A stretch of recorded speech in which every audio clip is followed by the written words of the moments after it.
Hello, good evening, and welcome to the live stream on, I think, the first day I've seen 20 degrees this year.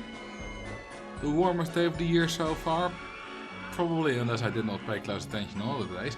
It's been warm today. At least for the time of year. 20 degrees is not that hot, but it's pretty nice weather.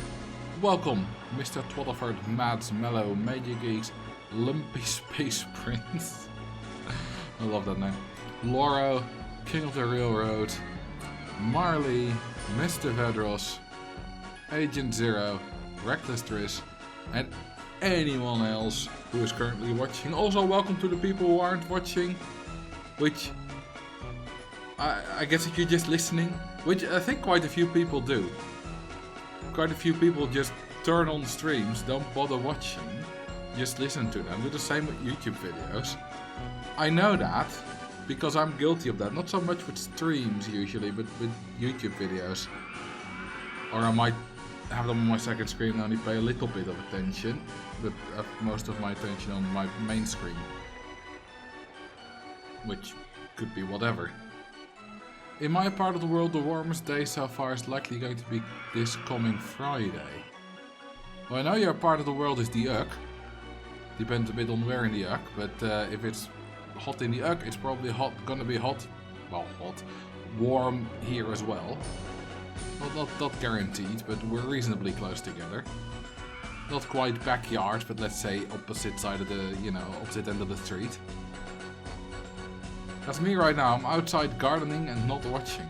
Well, if you can comment, then surely at that point you were looking at your phone screen then. Maybe not at the stream. I do be lurking a lot. Most people lurk. I've seen a statistic, and that differs per website, and it may not be entirely true anyway, but it's basically that of all the people who, that was on Reddit specifically, where you have upvotes and downvotes and then you have comments, right? Of all the people who see a post, about 10% upvote or downvote, so liking or disliking. And then of those people, about 10% leaves a comment, so about 1% of the people that view a post leave a comment. And of course some ratio like that is true, and it differs per website, it differs per community. But there's always going to be a minority of people who actually interact beyond simply viewing the thing. I mean, think of how many things, YouTube videos, Facebook posts, Twitter tweets, whatever, you just scroll by without interacting, looking at it, noticing it, that's funny, but not interacting with it further. That's going to be the majority of stuff. Thank you for the 12 months, Sunset Fractals. Appreciate it. Right, today... Oh, shut up with your horn. I don't know if you guys could hear that, but some car outside horned. It was a horny car. Today we are going to continue Carriglow Valley. We're going to do part 4. And Twaddle, you're going to be excited to see that in next video. This park also features, again in the opening shot, and also later, because it's a good park. And I like bringing fresh parks, right? Because I have a folder called Filming Parks, and there's some older parks in here. I created this in August 2023, but I don't want to feature the same parks over and over again. Sometimes I'll go back to an older park, and some are just really quite good. So I'll keep using them. For example, Jade Hills and Earth Park are ones I used a lot a few years ago. And they're not that good. So I like using new ones. And I like using this one because it's big. There's a lot of variety for shots available. And it's just a nice park. Right.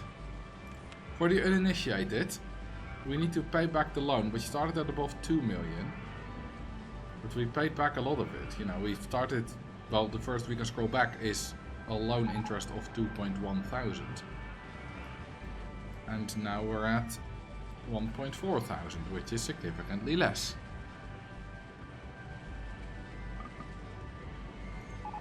The park featured in the double wide paths video is kind of my favorite.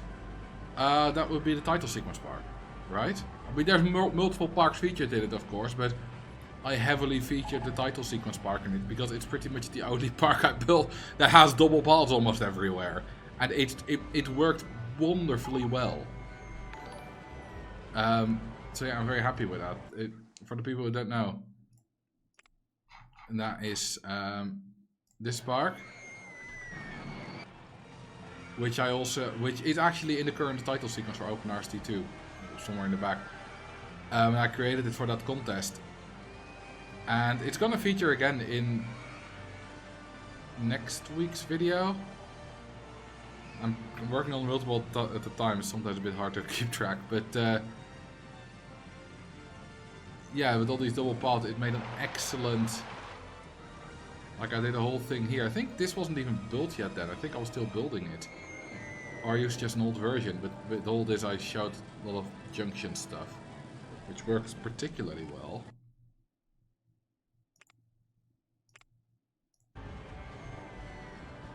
1% loan interest shockingly isn't too bad in a park where you can charge for rides and also get the ATM. I'm surprised it's taking more than 10 years. Well, you need to pay back 2 million. If you want to do that in 10 years, that's going to be 80 months. So 2 million divided by 80, that's paying back 25,000 a month. More, because it was more than 2 million, it's like 2.2 million. So you're going to be paying more than 25,000 a month back, which includes the starting month, so you can't get the cash machine for a while.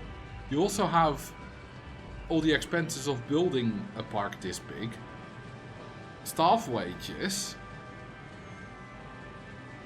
and of course the loan interest every month.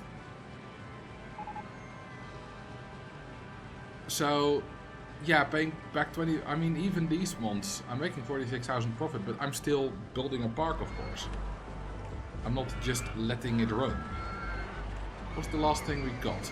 Vertical shuttle cars for compact inverted coaster. Okay, those are these, the Deja Vu cars. Ooh, shall we be cruel? I don't know if it crashes with a different train. Let's build a Deja Vu, why not?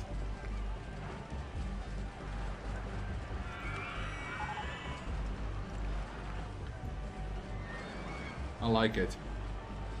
And I don't mind using a few pre-builds here and there, they're just pretty.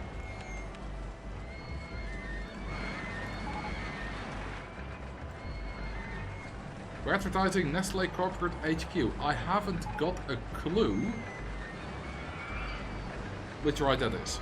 Also, thank you for the 16 months, Tucker Pride.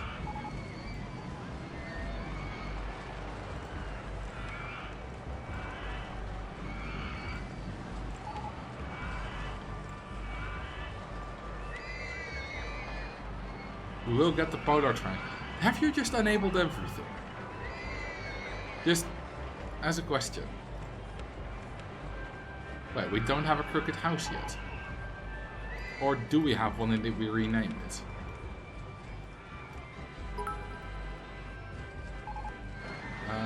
What blue line are we on? We are on that and yellow mostly. Well, thank you for the 1 bit yourself. That's 1 cent. That's now mine.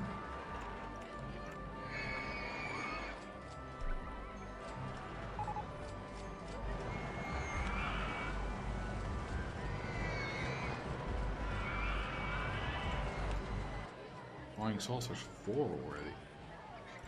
Damn.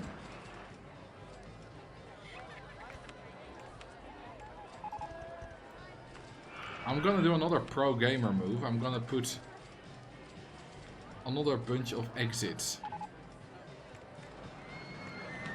on the same path tile. On the same thing, you know? 3 exit bunches together. Wait, this shouldn't go there. That's not right. So we're gonna double close you. Unfortunate for all the guests that were already there, but now that's their problem for going there.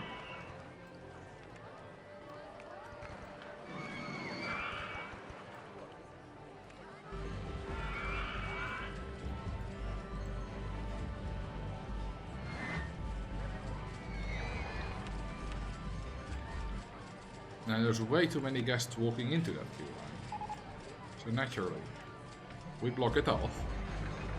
Into this queue line. It's a path, not a queue line, you dumb.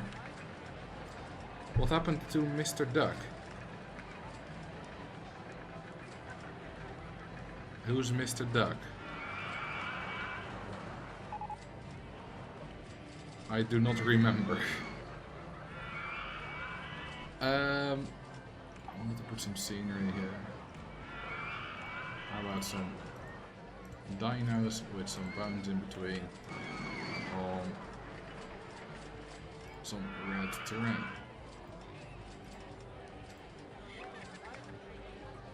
No, Mr. Velos is not running around.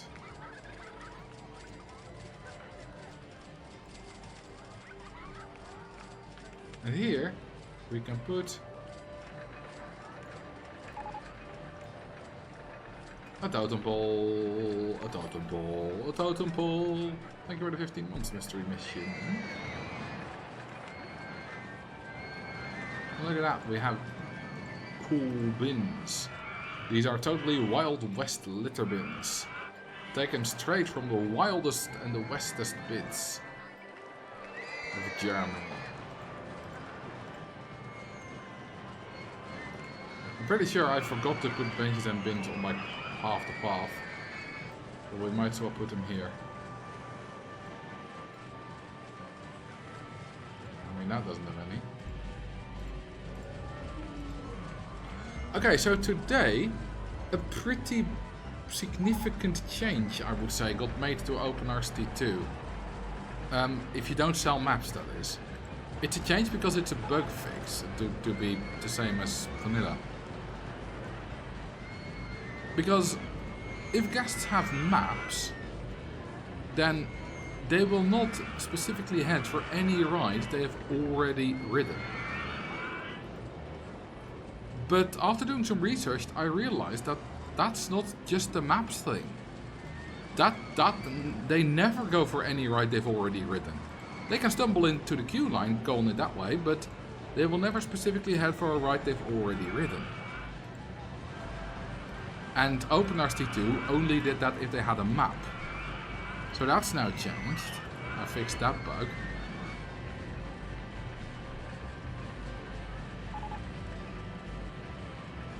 Drinking water and so should you. Yes, I should. It's good.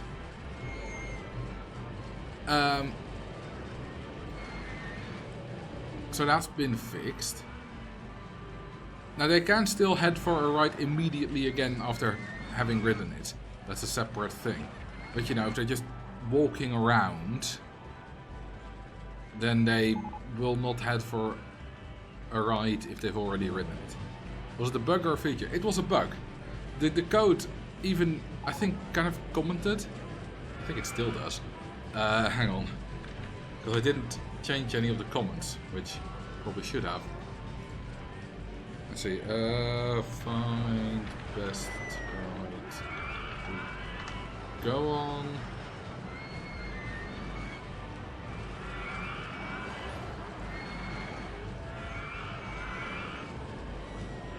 Yeah, this says originally checked for a toy, likely a mistake and should be a map. But then again, this seems to only allow people to go on the rides they haven't been before, implying that if they don't have a map, then that doesn't go. But yeah, that's no longer here. Because we now check if they have ridden it further down. We now check that here. So that's changed. But that was definitely a bug. In fact, today 3 bugs got fixed. All discovered by me and fixed by me. Splash boats! Oh yeah, our first splash boats. It's funny because I wanted to make a video, of course, next video after the battle. No, that was actually sort of during the when I made the bad luck video, you know, a week ago. I couldn't continue working on that because I had to record it and it was late at night and I can't record late at night. I decided to start working on another video, which was the maps video. So I started working on that, and I discovered that bug. And I asked Duncan for help, because Duncan's Pumpkin, because he knows a little about the assembly code, and I asked him basically, hey, I see this, I think it's this, but it's pretty significant, so you should probably have a look at the assembly code to be sure. But that took a while, because he didn't have time, which is fair. So I continued work on the bad luck video. Then after that I was like, right, can't do the map video yet, because Duncan hasn't looked at it yet. So I should do another video. Alright, I'll do a laydown and flying coaster overview. I'll do them at the same time. In one. Because that will make for a nice video. Right. Pretty immediately I spotted a bug. A lot of roller coaster types get their... that if they have an inversion, a bunch of other stat requirements don't need to be met. That is why the tiny micro corkscrew works, right? Because the corkscrew has stat requirements for things like drop height, number of drops and stuff like that, which it doesn't meet. But it didn't need to because it got an inversion from the corkscrew. Well, the flying coaster should have that. It has that in vanilla, but it didn't. So I made a bug report for that, and I made a pull request for that, so I fixed the bug, but it wasn't approved yet. So I was like, alright, I'll do another video. So I started working on a video about how guests watch things. You know, like how that guest is watching the Enterprise, and now that one too. And I was like, hang on, this seems like a bug. That's very strange. And there's a bit of the code that wonders if something shouldn't be different. And I was like, yeah, that should totally be different. But then, nope, that wasn't a bug. That was just vanilla behavior. That's just weird behavior. But then later on, I found the bug. So 3 video topics in a row. Where I was like, yeah, I want to make a video about that. I found the bug. Then I was like, I would like to have that bug fixed before I release the video. One of them, the watching, I'm still going to mention it anyway because it's kind of a funny bug, so I would have released it anyway. But all 3 have been merged today. So currently, in the version I'm playing, the latest development version, they're all fixed.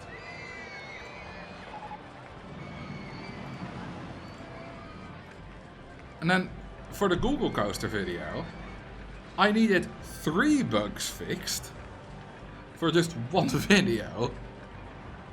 And all 6 of these have just been bugs that were in the original reverse engineering of the code. Just didn't go properly. Mistakes were made.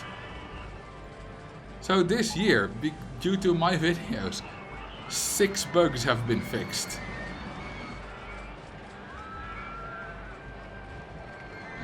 And in the splash boat, it's not a bug, it's a figure. Alright.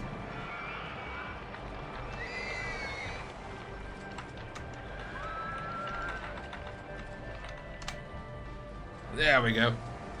But these were all bugs. They were all original vanilla bugs.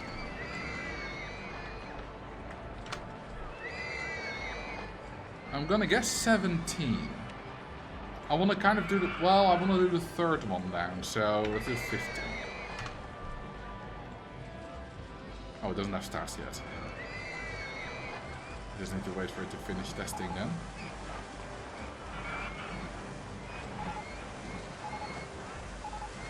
Should be updated automatically. Yes. Oh, 1280. I was a bit overexcited. Not bad though, not bad.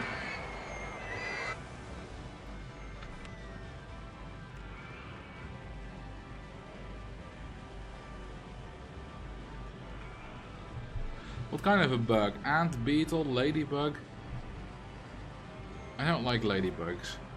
I don't like bugs in general. I don't like... I mean, I find them interesting to look at, insects and spiders and stuff, but I just don't do them well.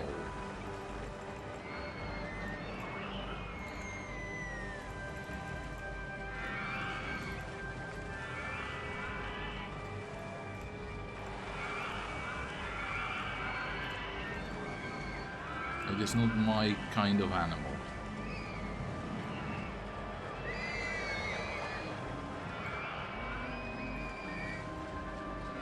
Now I wanted large corkscrews, and instead of actually looking for it, I just randomly pressed on buttons.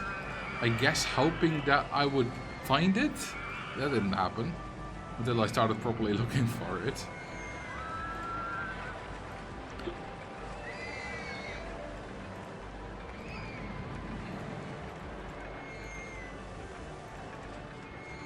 Right. The splashbout isn't gonna like that.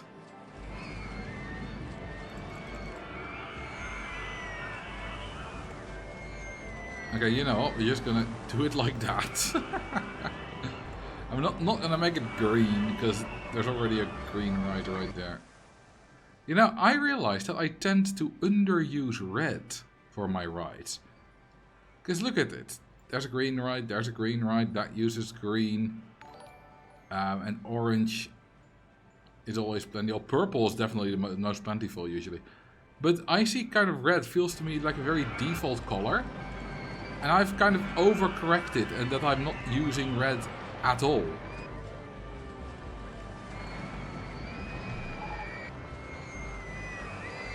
Hey James, welcome.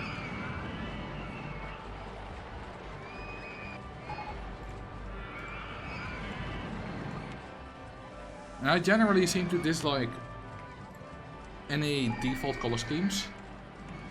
Because they not always, so some are really nice, but it's kind of a, you didn't bother to put any effort into customizing this signal.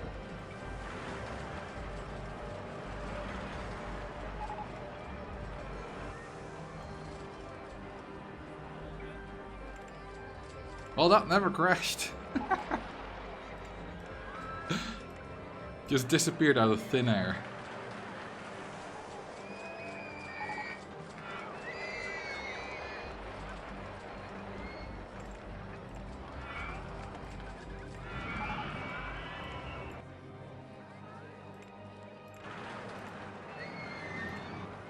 I need to get this speed exactly right. Lol, look at the splash boats. Yeah, that looks good to me.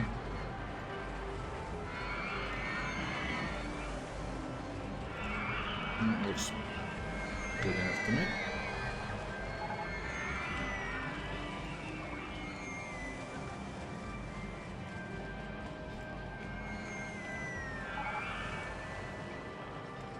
Ah, we're hitting the water for the first time. Though we do still manage to stay on land. So far. I swear, all the SFX in RCTs are comfy to hear. Reminds me of summer weekends on my PC next to the window playing the game. Yeah, oh. Right. Okay, it needs to be a bit taller now. I think one taller will do. But of course, one uptick in speed.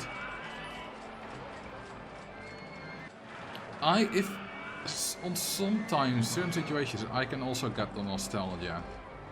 That's a bit more tricky for me, of course, considering most of my hours playing this game come from playing it currently. You know, as a job. But it can happen. Okay, we got 5.8 excitement, 7.8 intensity and 5.0 nausea.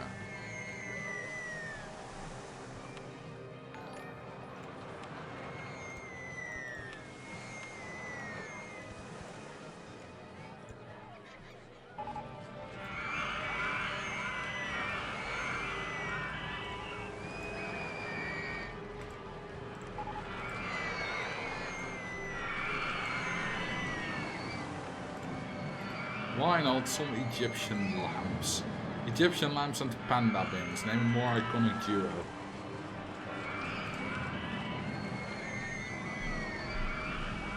Edging my limb, a beautiful name. Sure. I don't know. If a person would be edging their limb, what would that mean?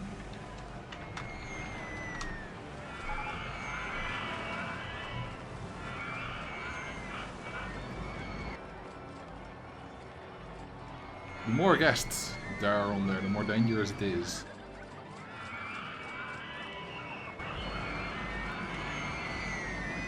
This splash boat is nicely storing away 352 people. That's ridiculous.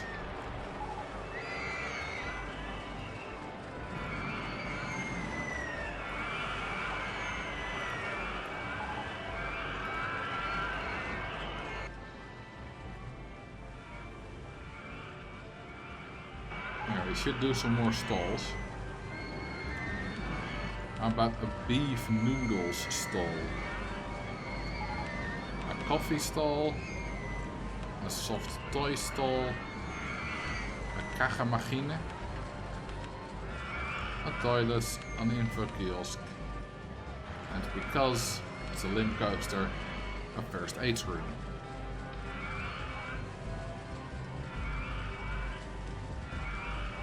My splash boats were never so fun as yours. I probably built them wrong. Well, you do need a ton of guests for that to work.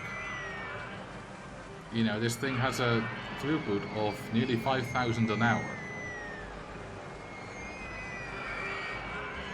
So you're gonna need a ton of guests to constantly keep it filled up. And 11,000 guests. You see, the reason why they are all heading for your new ride, if you build a new ride, is that guests, as I said earlier, if they decide where they want to go, then they never go on a ride they've already been. So if you do a new ride, they've never been on that ride, they only want to go on that ride, at least all the guests that have been in the park for ages. And since the Splash Boat is reasonably exciting as well, with 6.82, you know, they always pick the most exciting ride. So, if you build a circus, then, you know, if you have a lot of rides, a lot of people have not ridden literally every ride, so then your circus is not going to be very popular. But if you build anything with any decent excitement rating, it's going to be the most exciting unridden ride for a lot of people. And this is part of the where do guests pick where to go video, which is not in production yet. It's sort of in my head. I'm kind of starting it.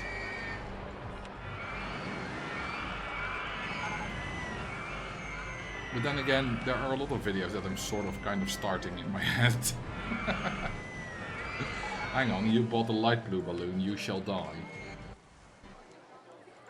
We can now drown people where other people watch, which, finally.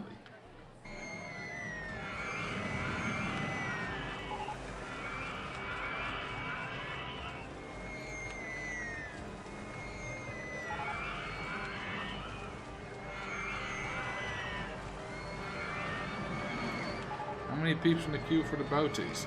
120?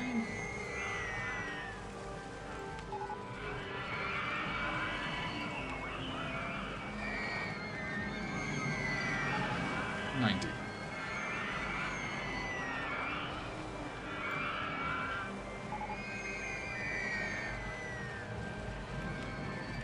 Do a bit of scenic work here.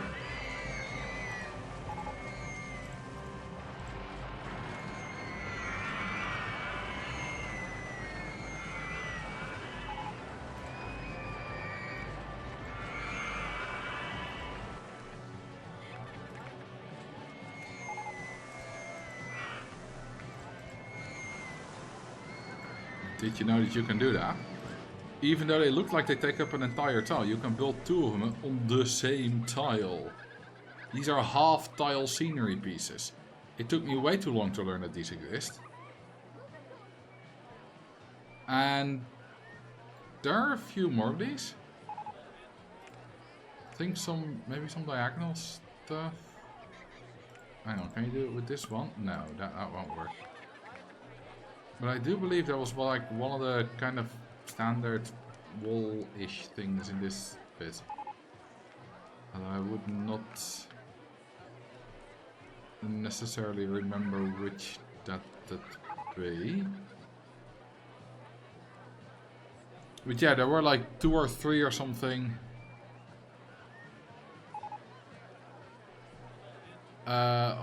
Senior items where you can build. Oh, it's the diagonal ones that you can rotate. Which looks absolutely wrong. I keep pressing pause instead of rotate, but you can do it. Well, you can barely see the other one because you're looking at it straight on.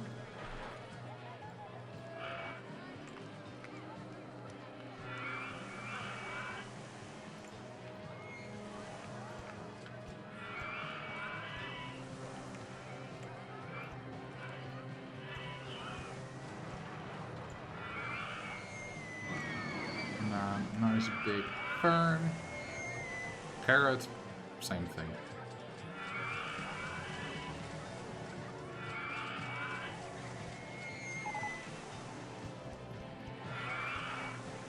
Some movement with the fly of the butter. Is it intentional diagonal stuff? I don't know. Could test.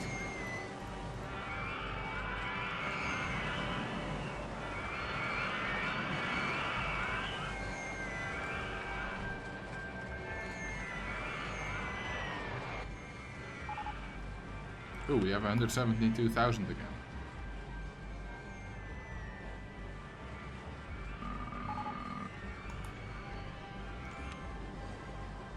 Okay, let's see. Aggie. Oh, we're dealing with some older rides. Let's renew them.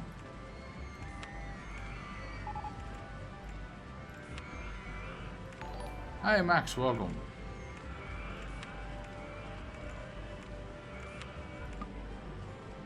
Oh, we're out of cash. Well, we are so rich that we just need to wait for a bit and then we're happy now.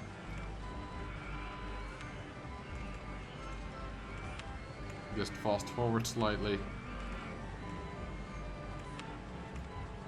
How you doing, Max?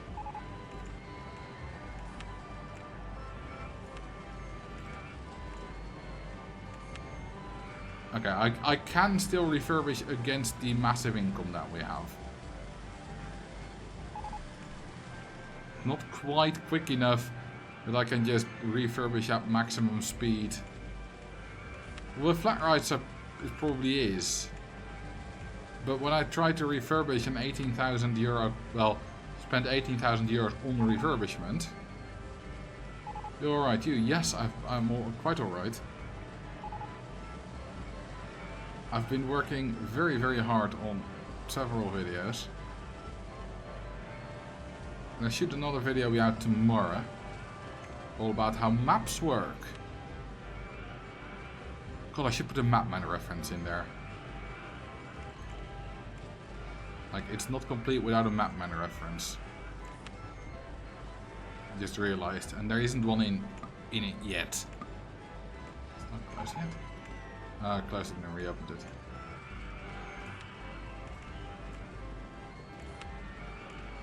Been busy? Yes. I do nothing but work in the past few weeks. Basically, I'm struck by the motivation again, and while on discipline and a little bit of motivation still, I can, you know, still work decently well. When I get struck by the motivation, I need to take advantage of it.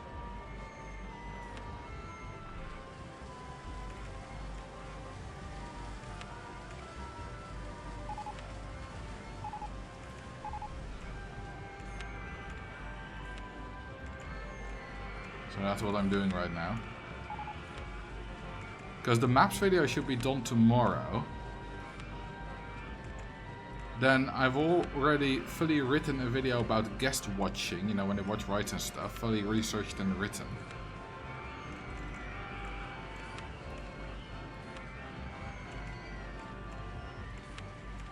It took me 2 days to do that.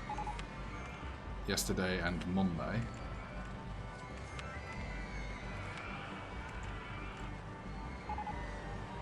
Shouldn't you space out the videos a bit for the periods where you're not as motivated? Spread out the income too. I don't care about when my income comes. I don't care whether I get 10,000 euros now or spread over a few months. I mean, technically now is better because a bit more interest. I care when my income comes, right. No, but... And spreading out a little bit, but I'm trying to see how long I can do weekly. Last video was a bit delayed by a few days. I only got that out on Monday. But if I can now do Thursday again, we're back on weekly since the history of the longest rides video.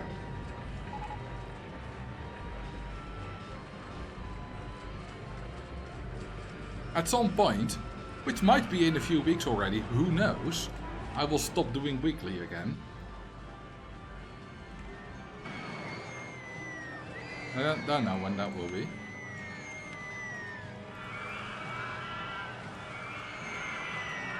But I have learned that my channel doesn't need to do weekly videos in order to keep succeeding.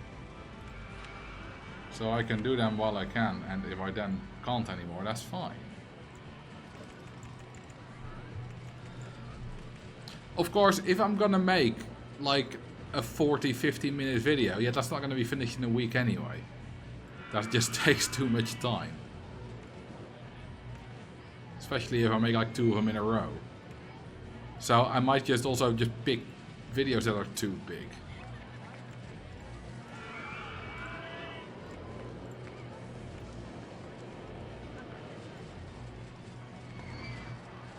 There's a reason why there was a month without videos before I uploaded the history of the longest rides and then a week later the Google coaster.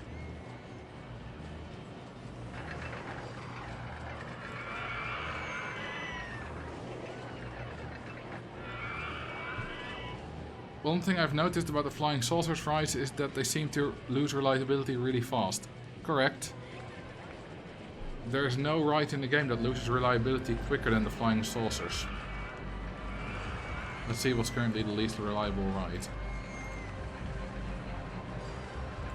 It's Double, and then it's a Flying Saucers.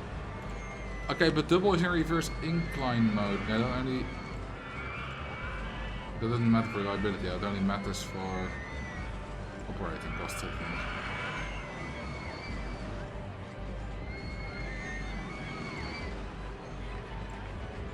Anyway, if we go to this sheet, if we sort by unreliability, then yeah, the Flying Saucers is at the top with 32. And the Motion Simulator is also quite high with 21. 3D Cinema Compact Inverted Coaster also high. Actually, I think it can be increased. If I remember correctly, it can be increased. Maybe the Compact Inverted can have it the highest of all. Hang on. We just do... Because that's just the base. Set unreliability.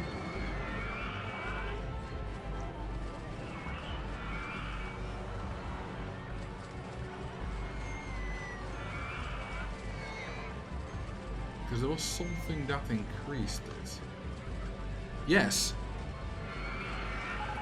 If we are in reverse incline, launch affects reliability.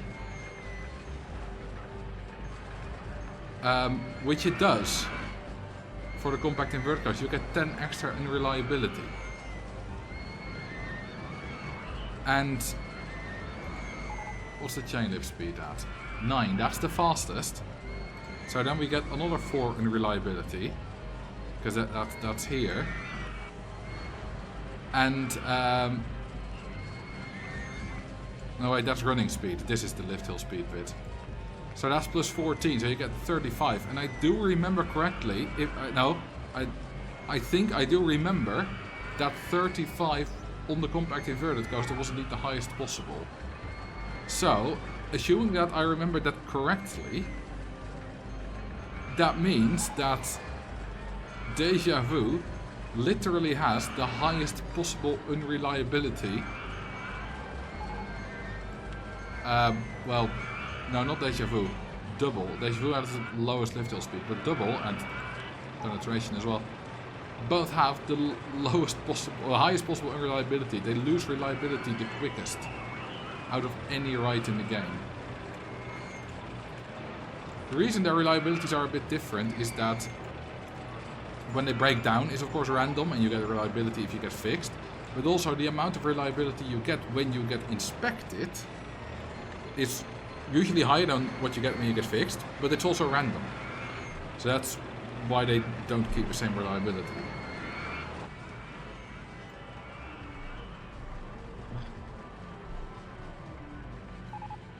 It's so fascinating to me, right? Because we all play this game, we all know this game, and you can be really good at this game without kind of knowing a lot about it. Because you just need to know that ads are do well. You need to know that free falls make a lot of money, whatever, micro coasters, etc., etc.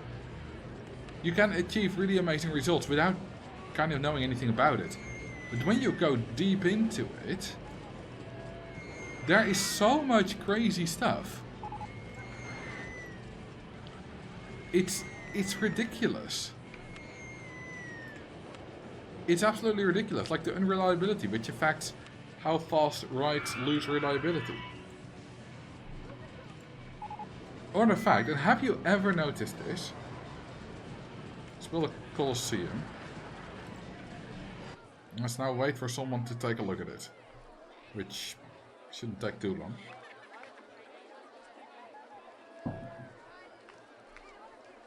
Because they do like looking at Colosseums.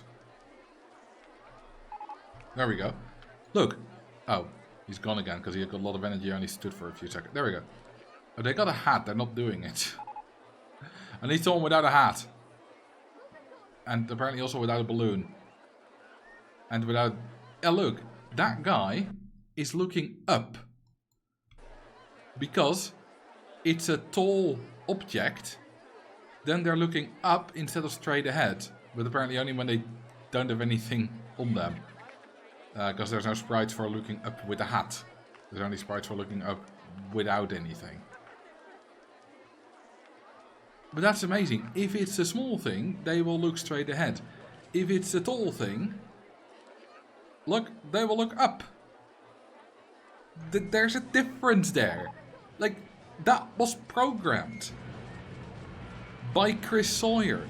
He thought about that and he was like, yeah, no. If it's tall, they should look higher.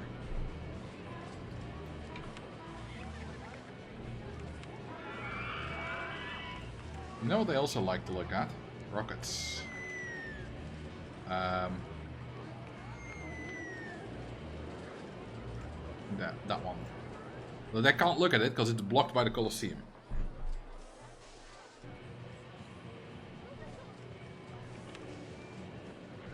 But it's so amazing to me that all that detailed stuff exists in the game. If you like looking at the rockets, join my stream tomorrow. Going to Eve finally. Yeah, tomorrow I should have time because then the maps video will be uploaded. I kind of want to record the watching video as well tomorrow.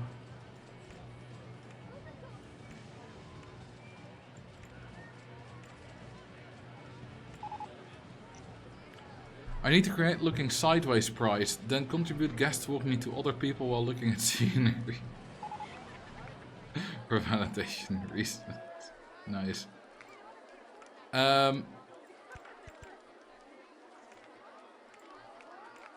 So, the video I wrote about guests watching rides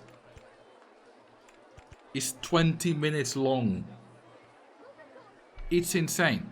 Remember, in 2018, I uploaded my first video over 10 minutes. It was a Giga Coaster overview. It was 17 minutes long. That was impressive. That was a very long video. Now I wrote, not made yet, but wrote a 20-minute, roughly, video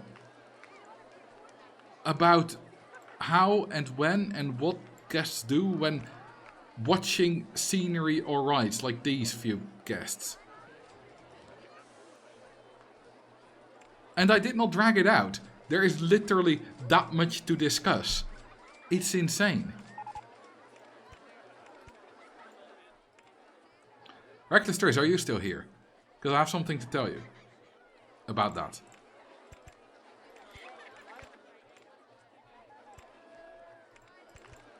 Also, hello, Brooms.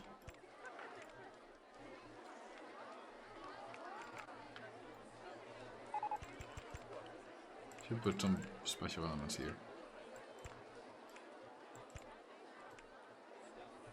Rollercoaster Tycoon isn't a game, it's a whole lifestyle. Well, I mean, you're joking a bit, but there is literally so much to know about it.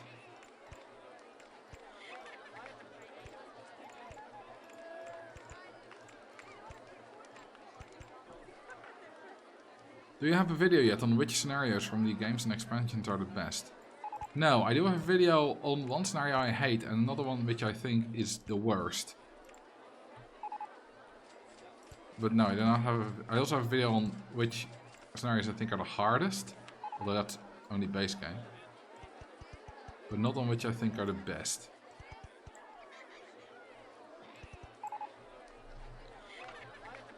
Should renew the ads. I think this one's gonna get a stat penalty because it does not. No, it only needs a 1 meter drop. Never mind, that's the log room that needs a 4 meter drop.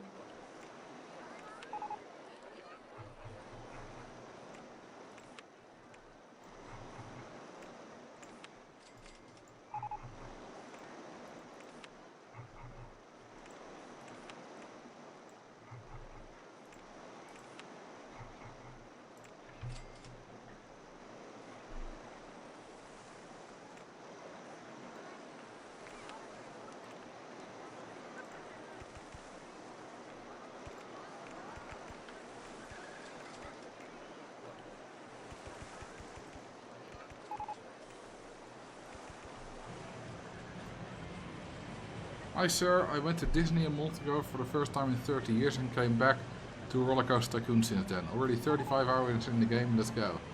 Nice, good to hear it, Jestrega. I hope you enjoyed both Disney and now the game. Well, you probably did. It's always weird, right? Because someone says, oh, I did this immensely fun thing, and then the streamer is like, oh, I hope you enjoyed that. Well, obviously they did.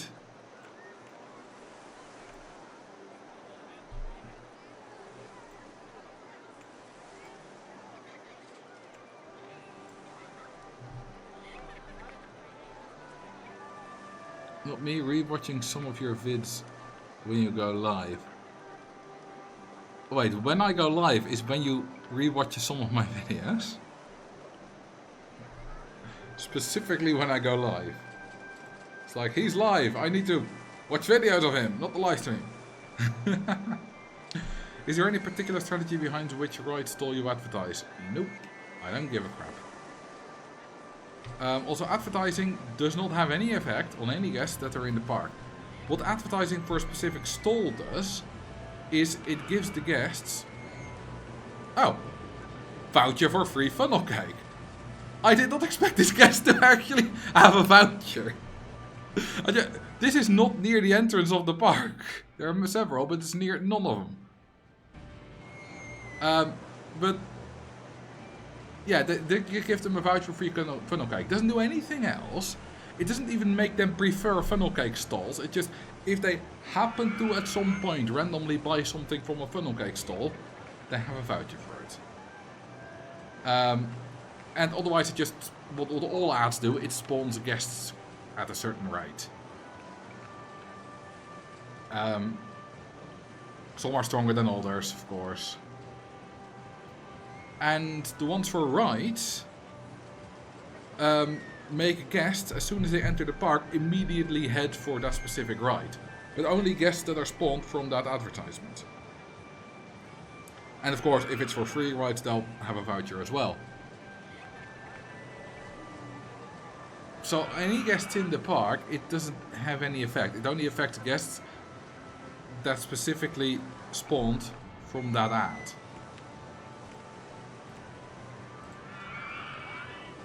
Well, I was watching you and you went live at that moment, right? That makes more sense. They'll be like, Marcel is live videos.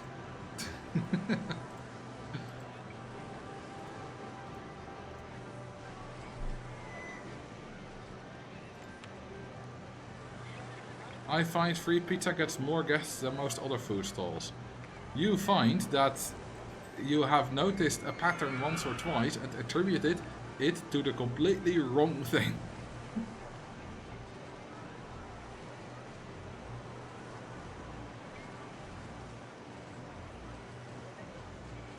Is there an optimal length to set your saucer and bumper cars? Minimum. Always minimum. Any ride, minimum. Any ride like a merry-go-round, well, it depends, right?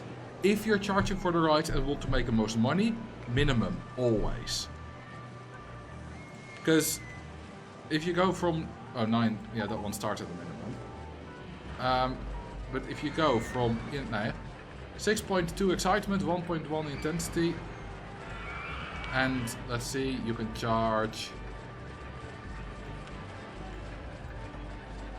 well, 644 currently. You go to 20 seconds. That's only one barely down. We can charge $6 instead of 640. So it makes very little difference in what you can charge, what the stats are out behind the chat. Oops, now you can see it better.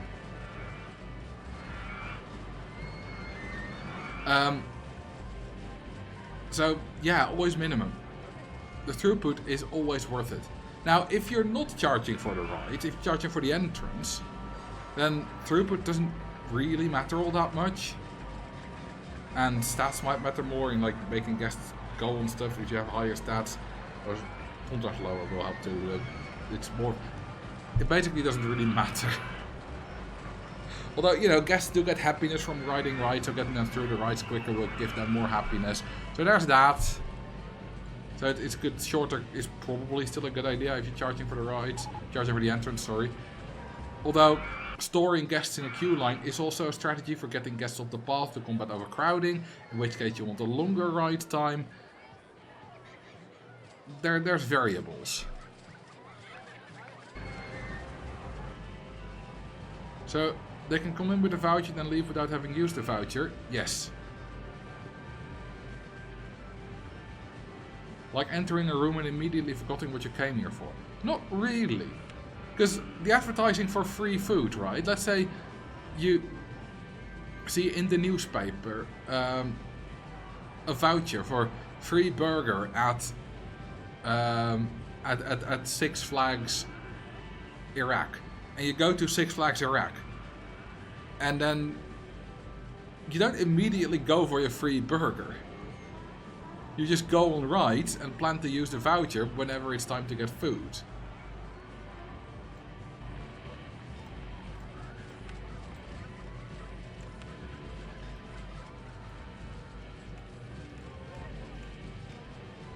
And perhaps you don't fancy burgers when it's lunchtime. So you don't end up going for it. Who knows? So many opportunities for other things. I'd go to Six Flags Iraq just for the free food. So would I, so would I. Oh, apparently we didn't have a magic carpet yet. Is there a food that gets the most if all food is free? They don't prefer any food, they just prefer whatever's closest.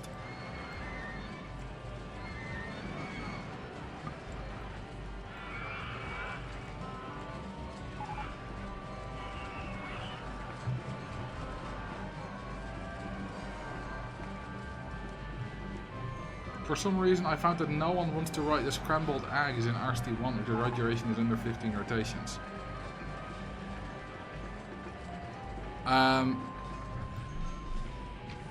Let's see. What's the stats? 1.5 intensity. We go to 15. 1.9 intensity. So a lot of the guests spawn with with half of the guests. I'm not sure if this is true in RST1 as well, but let's assume it is. In RST2, half of the guests spawn with 4 and more intensity preference. If they're happy, they can still go on 1.97. They can also go on 1.57, but they need to be really super duper happy for that because the absolute lowest is 1.45. So for half the guests, assuming it's the same in RST1, you make it significantly more likely that they go on it if you increase the rotations from 9 to 15. Because they don't need to be super duper happy, they just need to be quite happy.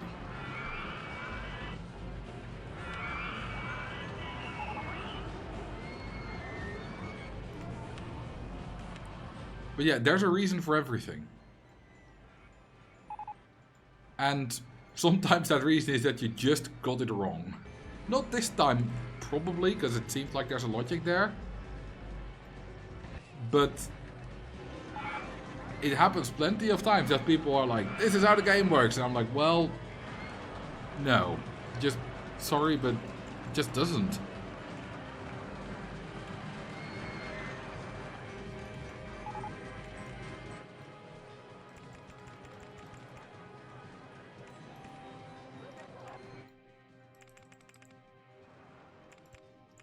And people are so good at remembering things wrong. By which I include myself. Not really about Roller Coaster Tycoon, because, well, that's my expertise, but other things, surely, I remember things wrong.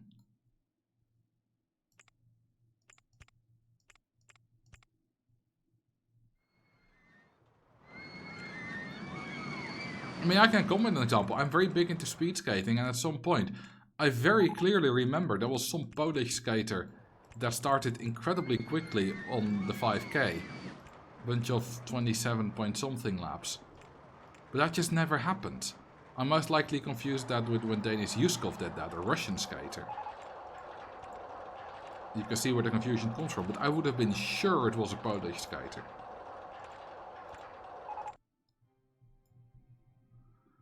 When the guests have a ride voucher, they usually head right to that right upon entering the park. No, not usually. Always. And guess they still won't ride it if it doesn't fit their preferences. They will. Except if it's over 10 intensity. Then they won't. But outside of that, they will. I've seen a guest with intensity preference below 3 go on a 9.99 with a free ride voucher. And then declare too intense second time around. Yes, that happens.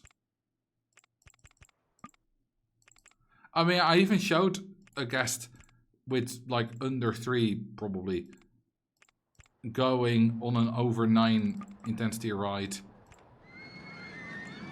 on my video about ride intensity preferences.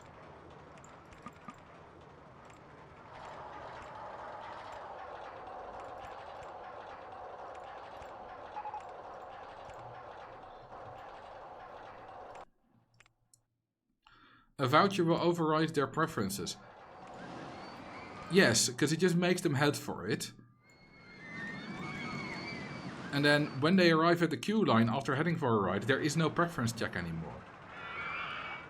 Because the preference check has already been. Unless they were forced to go there by an ad, but then there's only to check if they have if the ride is under 10 intensity. Also, thank you for the 65 months, Max. Did I already say that? I think I missed that.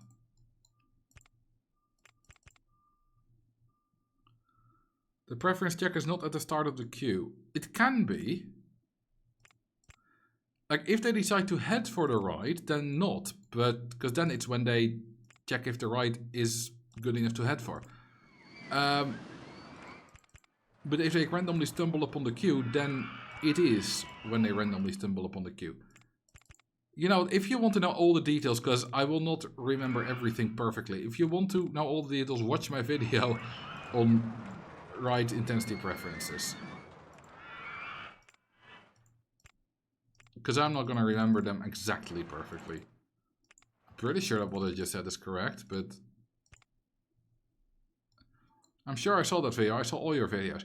Yeah, but if I, after working on that video for like a week, don't remember all of it, then surely you don't either after watching it once.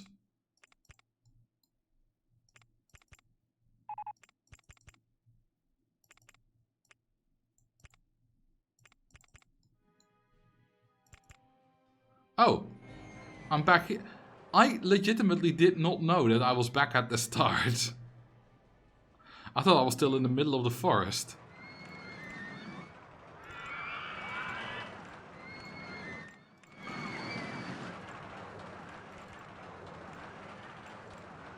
Well, back we go.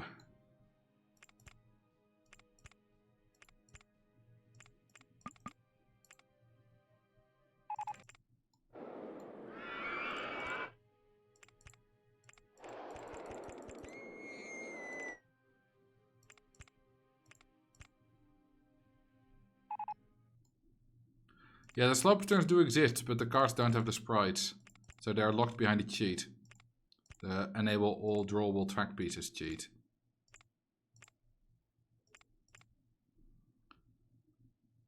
Can a voucher make a guest go on a super high intense or high G-force that no one will go on? No. Because I said that when they encountered the queue line, there is still a check if the ride has under 10 intensity.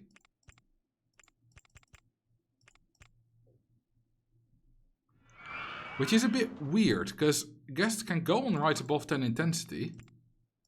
They can even decide to go on it.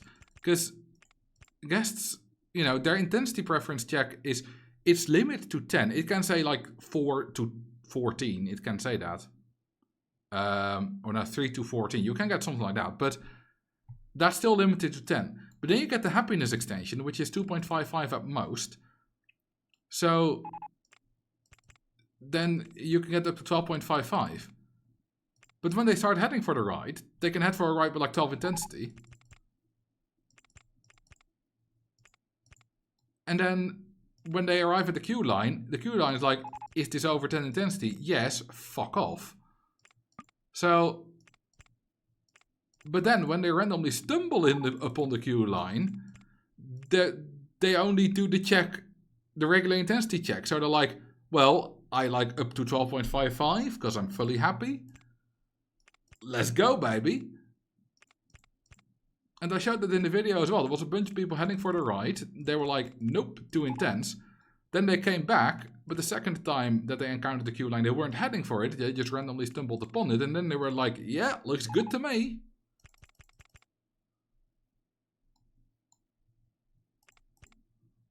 So you can get really strange interactions.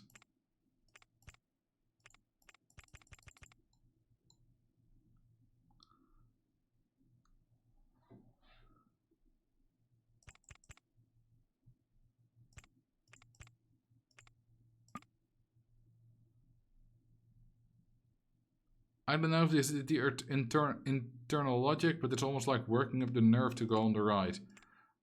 I'm certain that is not how it was meant to be.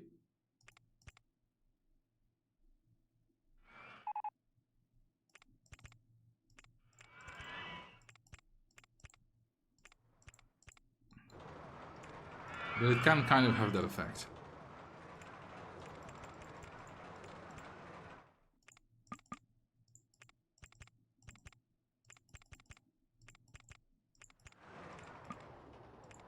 Do you guys think this go-kart is gonna be long enough?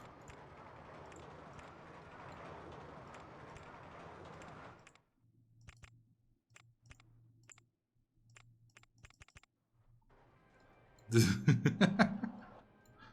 brilliant.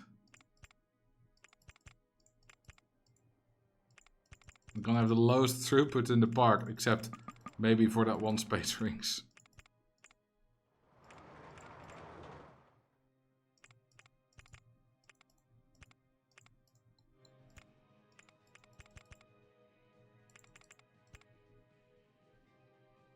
You can still put only one card. Yeah, you can do one card. I'm not gonna do that though. I'm gonna put as many cards as I can.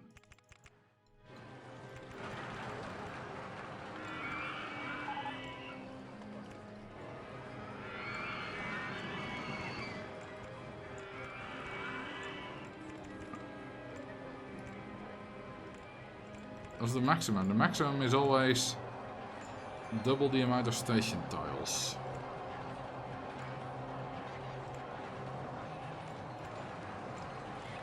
And then maybe like round it down or something. Because they need to all fit on one side of the station.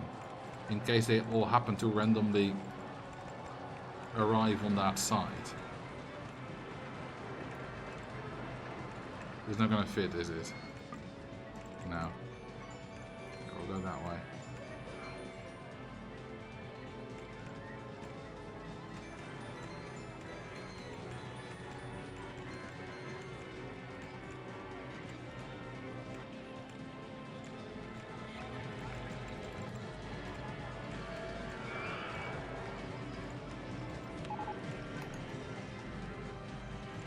$16 cars.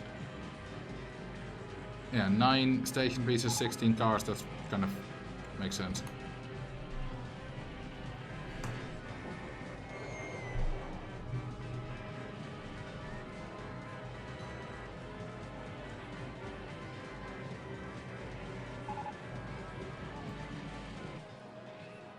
I should probably build it. I was like, now we're wait, but yeah, I should probably build a queue line first.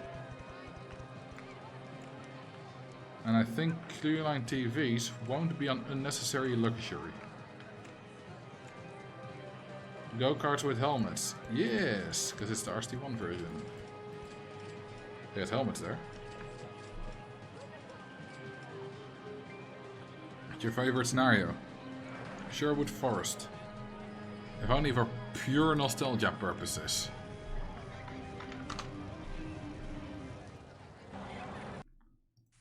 Yellow's doing good, but he also started in front, so maybe he's not the ultimate winner.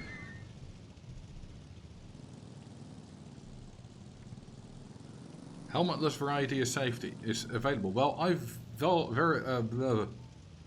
value the safety of my guests to the highest degree, so I'm not going to take away their helmets. I'm finally able to come into a live stream. Hey all, welcome, Xar Alexanderiv.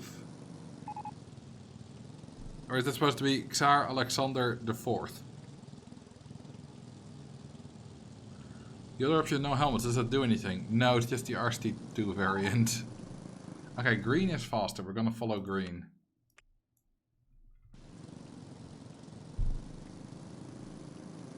Is that my verstandskiezen pulled? That's wisdom teeth. It was in a real pain. And the face completely swollen. Ah, that sucks. Wish you a quick recovery. Ooh, ads are finished.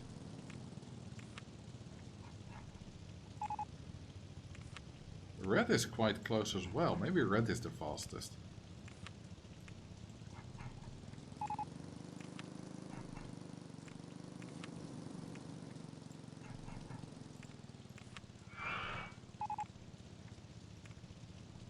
Green does seem to be pulling ahead a little bit.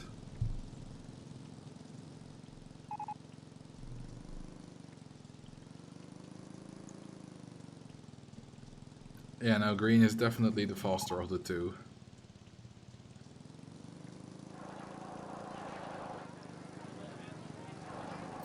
Oh, green is nearly done with lap 1. That was quicker than I expected.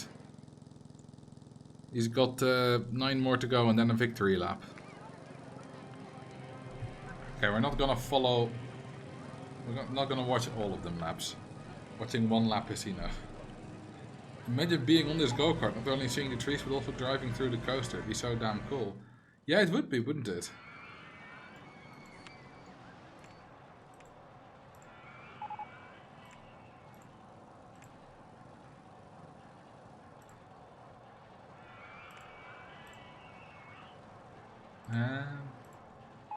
Yeah, this'll do. And then the go-kart purgatory. This is not purgatory, it's just racing for an hour.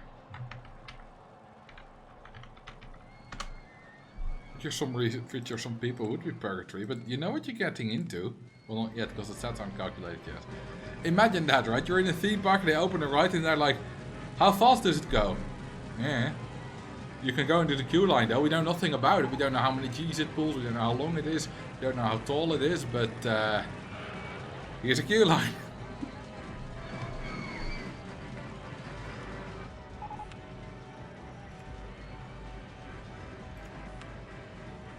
Ooh, let's build a Lazum coaster. Okay, we're losing guests. Why are we losing guests? Why are you heading up? You're unhappy. Crowded. You're also unhappy.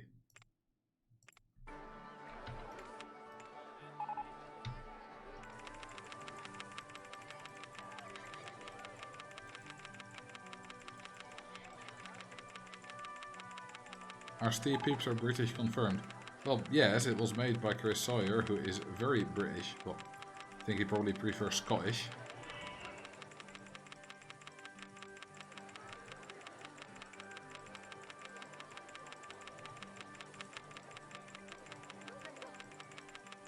I don't think this is actually saving me money. It's actually making me money. I think I'm spending more on 200 extra entertainers than I'm making from the guests staying in the park. I said 200, not 201. You lose your job. Do you upload these VODs to YouTube right after ending? No, not right after. I usually forget for a week and upload multiple at a time. No, I don't publish them at the time. I always publish them with at least a day in between. So that it's a bit more sensible for you guys.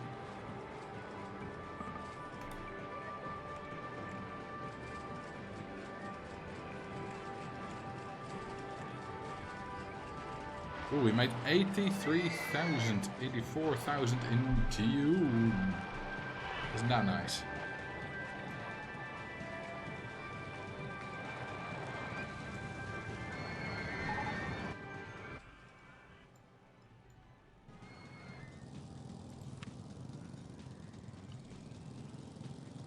Green is still ahead. Red, I mean, see, red is not too far behind, but definitely green is definitely quicker. There is no real coming back in this race. Oh, hang on, green is about to overtake someone else. We're gonna have a look at this. Because green is not far behind the other red. Duckify Parky, yes sir.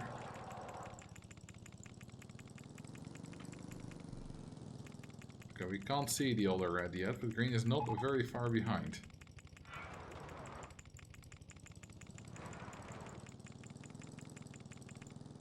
That should be all of them. There he is! Actually, I wanted that one to be invisible. Wait, if he's already there, now that can't be him. There he is. See, he's there, we are here. That's not a huge difference.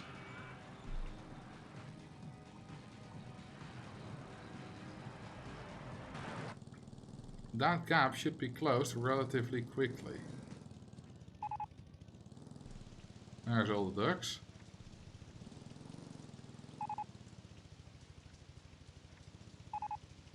Okay, not as quickly as I thought it would be. Wait. Is that the other red, actually?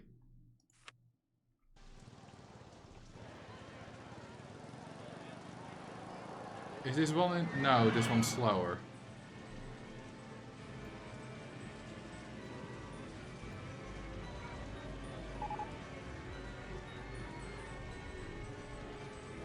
Or... Wait, is this actually... Is this our lead car? Or did I go on the wrong green car? I think we might have multiple green cars, you know? Is this our green car? Is that our winner? Yes, that's our winner. I had the wrong green car. And this one... Is he in second place? It's a bit hard to determine their speed if they're constantly...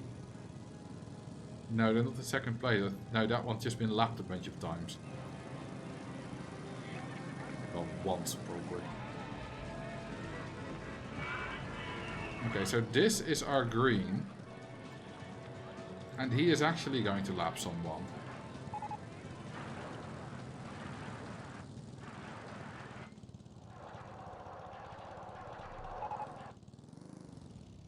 There we go. There we go. Chris, welcome back. I have something to tell you. Remember that bit about large scenery objects that make guests think great scenery? Like the Colosseum, you know, looking at it. And the rocket. Well, there is some more nuance to that. In that not all of them do that. Because only photogenic scenery items do that. And also they may think great scenery, and that will help you with the award for Beautiful Park. It does not give them happiness, unlike if they just assess the surroundings, see there's a lot of scenery items, and then think it's great scenery. So there's a whole bunch of restrictions to it that make it a bit less good, but it's still nice. Why they're all stuck, because it's broken down, it's fixed now. But for example, the rocket and the Colosseum work, so no happiness boost from Colosseum. No. Not from the rocket either. Not from watching anything.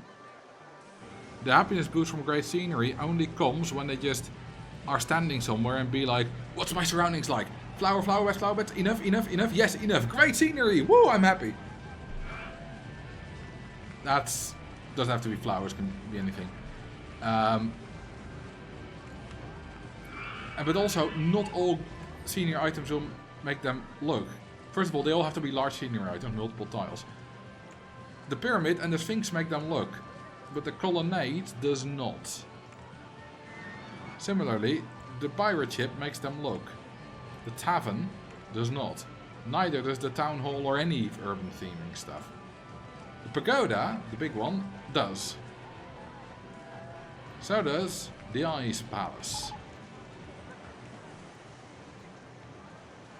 I think we already got a few. Yeah, there are already a few people watching the Ice Palace. But now it's unwatchable. No one can watch this Ice Palace. It's completely invisible because there's a scenery item in the way. Look, no one's watching it. And I remove them. And someone's watching it. And I built a massive land thing in the way. And yeah, people still watch it. They can watch it through land. Not if the thing itself is underground. If there's land in the way, not a problem.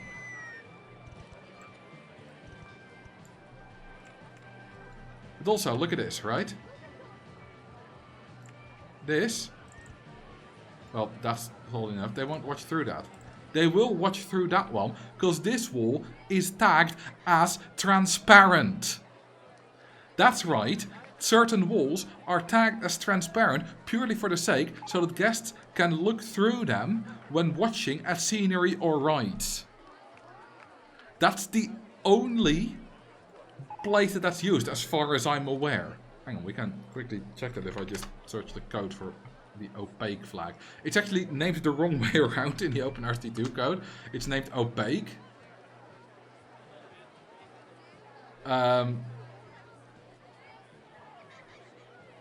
Instead of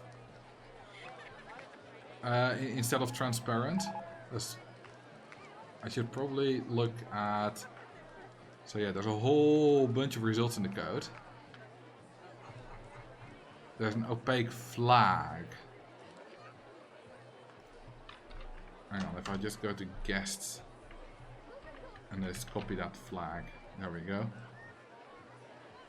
Where is that used?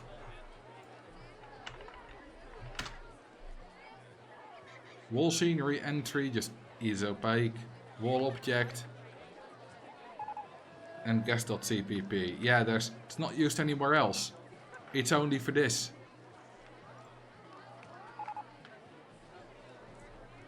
But also, if this is only knee high, they can look over it. Look, that guest can look over it.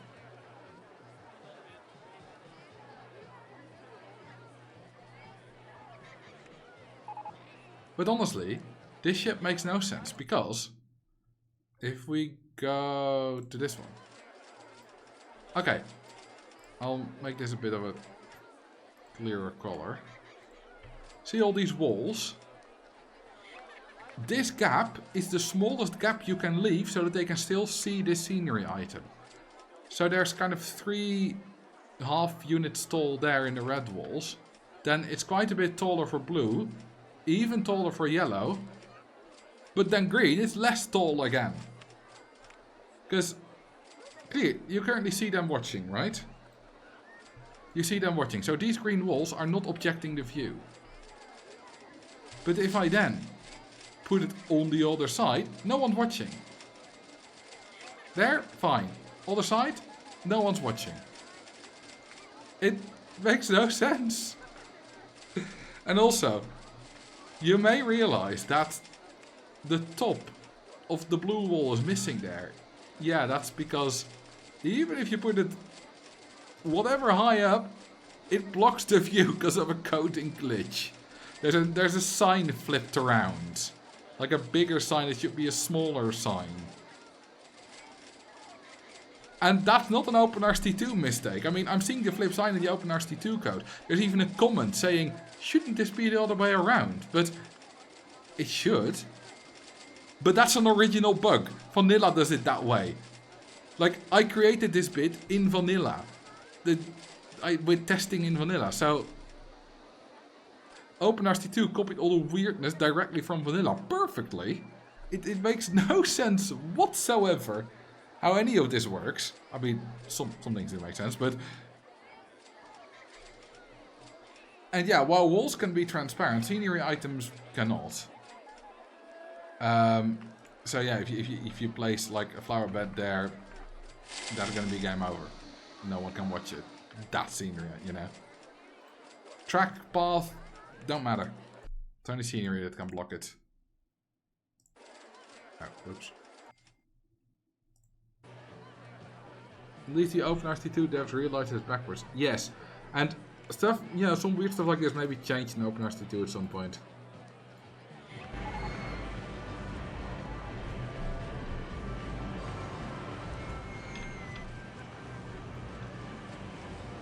But also, you know what's weird? Gotta get the right. So, guests, if they're looking at rides, they like looking at rides under construction. So that's any ride with no rating that's closed. Which includes if you just do that. Guests like watching at that, which at some point someone will start doing.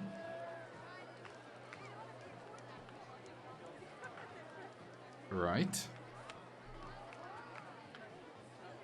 Come on, start watching this, you bastards. There we go. Wow, a new ride being built! Right. They like watching that. They like watching at rides with over 4.7 excitement or over 4.5 intensity. Or the other way around, one of the two. But then there's also interesting rides. For example,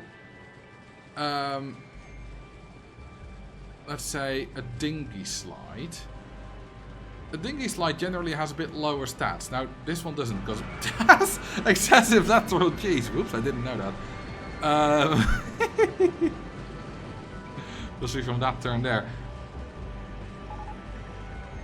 But the dinghy slide doesn't always have the highest stats, right? But it is tagged as interesting. So even if it does not have the stats required, which this one does, it is interesting. So people still have a 20% chance to want to watch it anyway. Let's see, can I find an example that actually does have too low stats? Yes, the twist. The twist, which is this bastard, the snow cups, but whatever, same thing. It's not nearly exciting or intense enough to watch, so it's but it's still considered interesting. It's got the flag interesting. No roller coaster has it except the Alpine coaster, which is only kind of a roller coaster. Because roller coasters tend to have high enough stats by themselves anyway. They don't need it. But these are interesting, so guests can still watch it anyway. But some rides are not quite interesting enough, but still somewhat interesting. So then there's also the slightly interesting tag, which things like the Dodgems have. Which is not a 20% chance to look at it, but a 6% chance. on Earth thought that up and was like, yeah, that's worth spending time onto? Well, Chris Sawyer did. And isn't it amazing?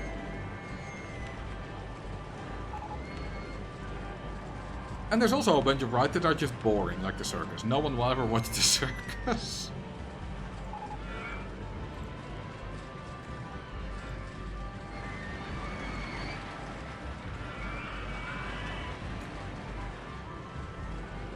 It really feels like a game he made because he wanted it, not a product. Exactly, that's what I'm saying in the video as well, in the conclusion. It's like, it's so clear that it's a labor of love. From all that kind of stuff.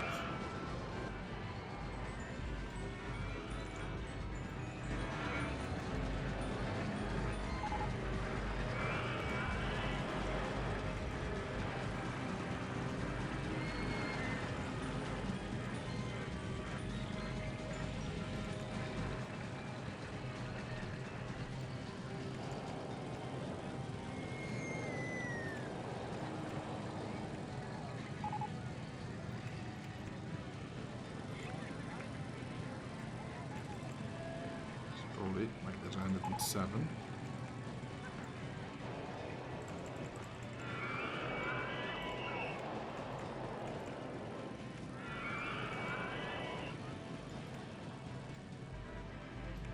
Then we go into...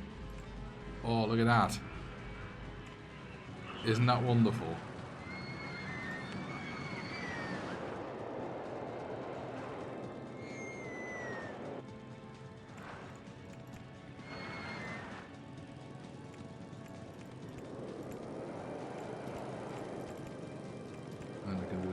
G stuff.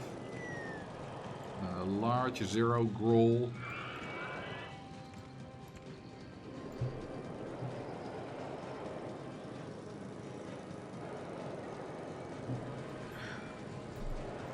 This stuff is so good. All these extra stuff that it brings such an extra dimension to the game. And actually, this is what the expansion should have been. The Wee Wee TT expansions.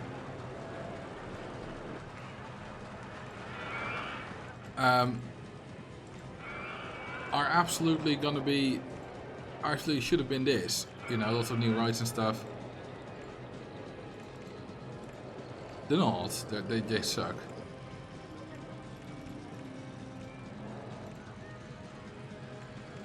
And there's a video about that coming up.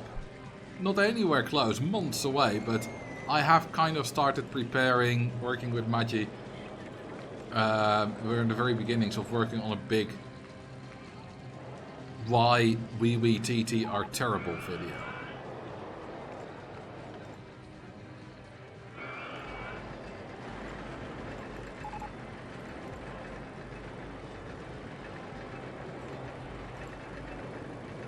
Yeah, the ghost trains are a feature. It's the blue Flagarino here, lemons.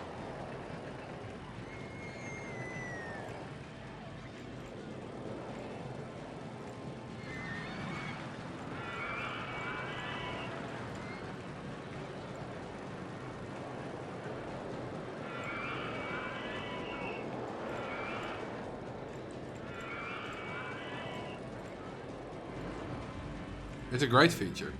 Because not only is it just fun to, like, I just like seeing them go while I'm building it. Especially if you're building in the middle of nowhere, the screen can be quite static, and having something move around just kind of looks nice and keeps you guys' attention. But also, it's great to see if your ride makes it or not, which is its primary use, of course.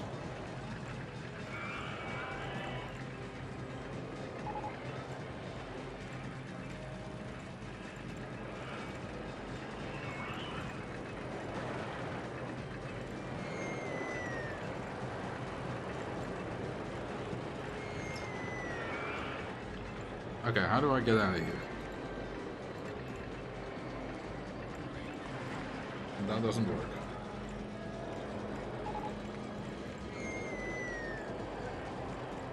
That does.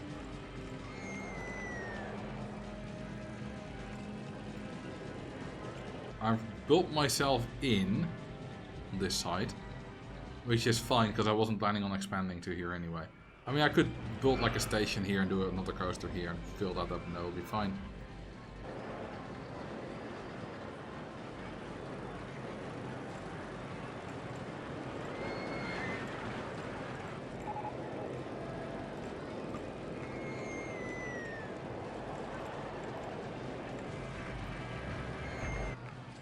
$18.30.5. Oh, that fits perfectly. Okay, let's see how I did.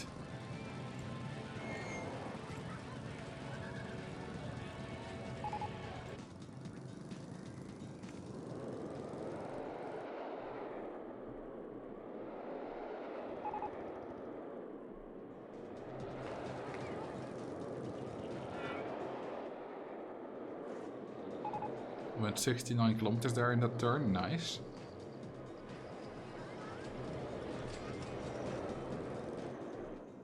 Alright, can't complete. It indeed can't. The funny thing is, I said, you can see if it makes it, and then I didn't pay attention to that. Which is something that I'm particularly guilty of. I do that often. Then I have it on, but I don't care. It's not a problem though. Okay, that is slightly in the way.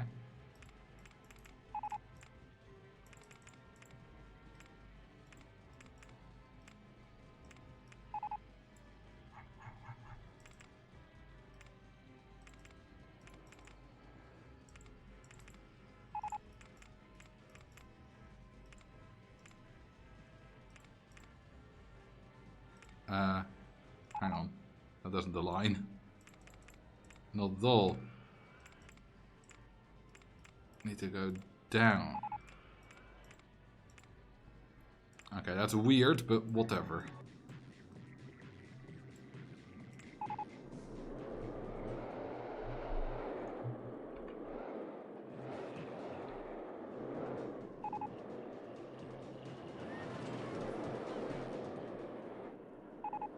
See, now it makes it.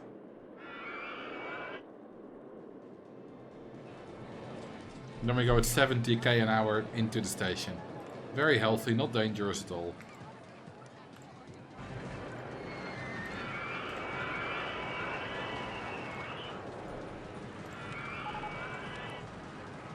Now, may have made it too intense. We'll find out whenever I check the stats.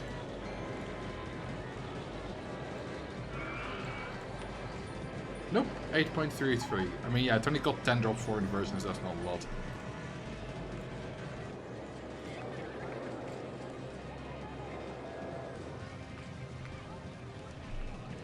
In a very real way, what you're doing right now is my favorite part of the game. This puzzle and all the friction points it can create during scenario play. Right?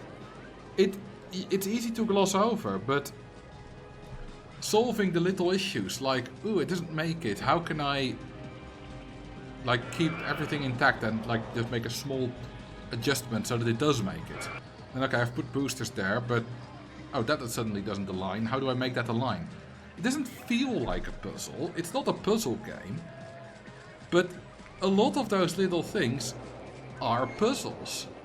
And every time it's like, how do I get out of there? It's similarly here. Yeah, I wanted to go back into the woods, and I was like, okay, I can't quite do it there. Okay, I have to go that way, that way, that way, and that kind of just works. Games are a series of puzzles. Yeah, kind of. All Portuguese-speaking countries. Portugal, Brazil.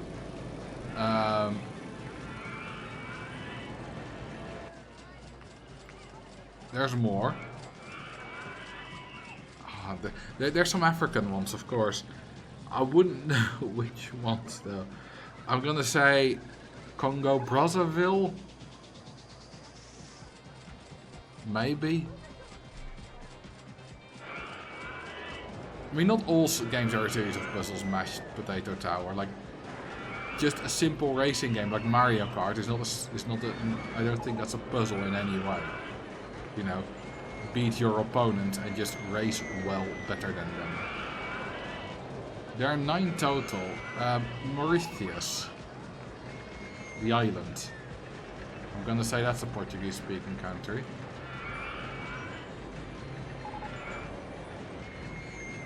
The puzzle is to get to the finish line with the restriction of rules. I mean, I think you're stretching the definition of puzzle there.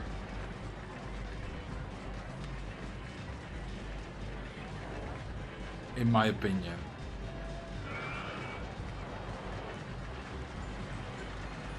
That's like saying that running a 100-meter sprint is a puzzle. Because you need to traverse the 100-meter sprint within a set of rules. It's wel a nice bobsled.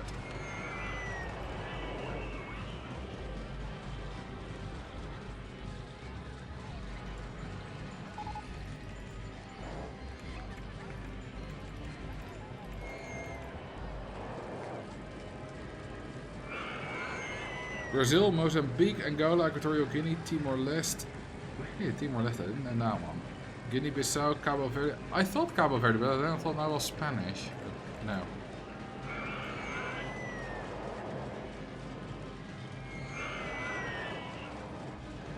A wizard says, solve my puzzle and challenge you to a foot race. Yeah, no one would agree that that's a puzzle. Like, I agree a lot of games are a series of solving puzzles. Sure. But not all of them. And some are, of course, can be. Like, I do a lot of Mario Kart DS time trials. Which, of course, has a big puzzle aspect. You know, how do you get... How do you traverse the track the quickest? But if you're just playing against a friend... especially if you do it in a more casual way, it doesn't really feel like a puzzle. And you may say, well, where's the border? It's fuzzy. Yeah, it is. Like, almost all the things, almost all the categories we create as humans have fuzzy borders.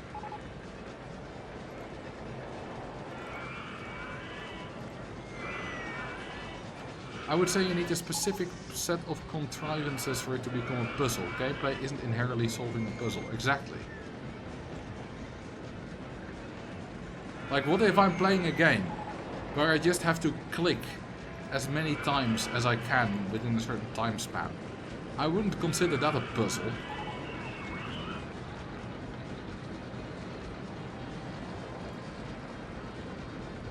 It can get the puzzle aspect if you're trying different methods for clicking faster, then it gets a bit puzzly. But if I'm just holding the mouse normally and try to click as fast as I can over and over again, I'm doing a game, but I'm not puzzling.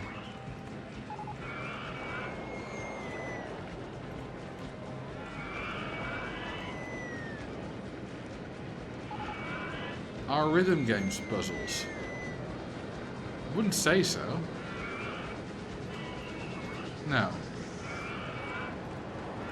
The game literally tells you exactly what you need to do, and you need to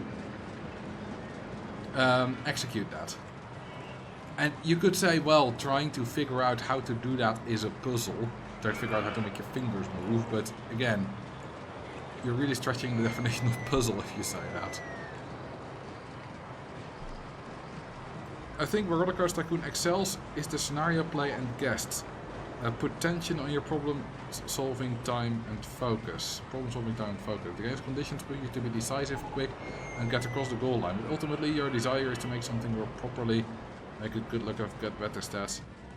Kind of. I don't really have any time pressure at the moment, because the scenario has no time limit, but I get what you mean.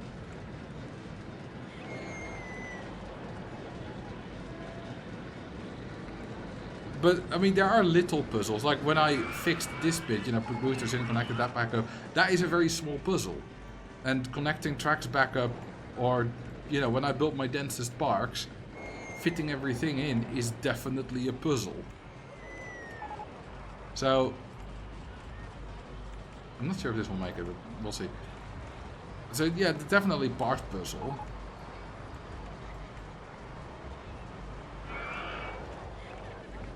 But again, the border where the puzzle ends and the non-puzzle starts is not a straight border. There's gonna be some fuzziness.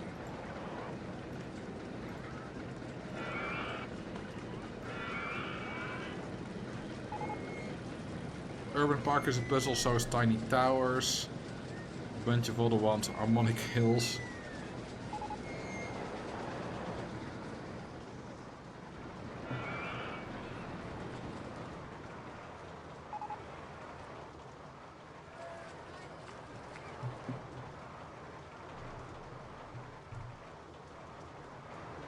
So far the speed is quite reasonable throughout this ride.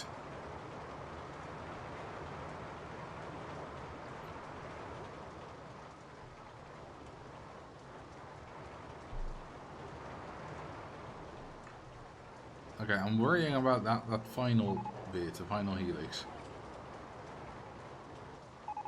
Okay, it's gonna be fine. 6k an hour. Well, fine is fine. It makes it. That's all what it's about.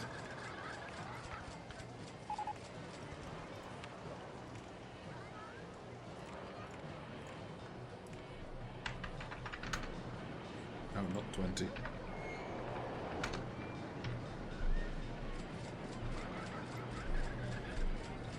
What's your favorite bad attraction? The standard coaster. I love it.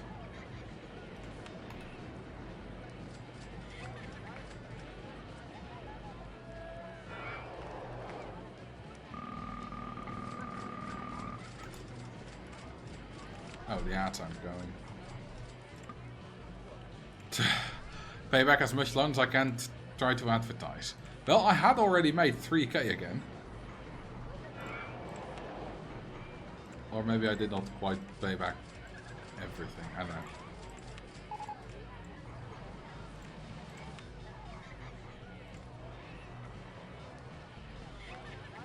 Your least favorite good attraction? I mean, I don't like the hypercoaster. And depending on how you build it, it's really quite good.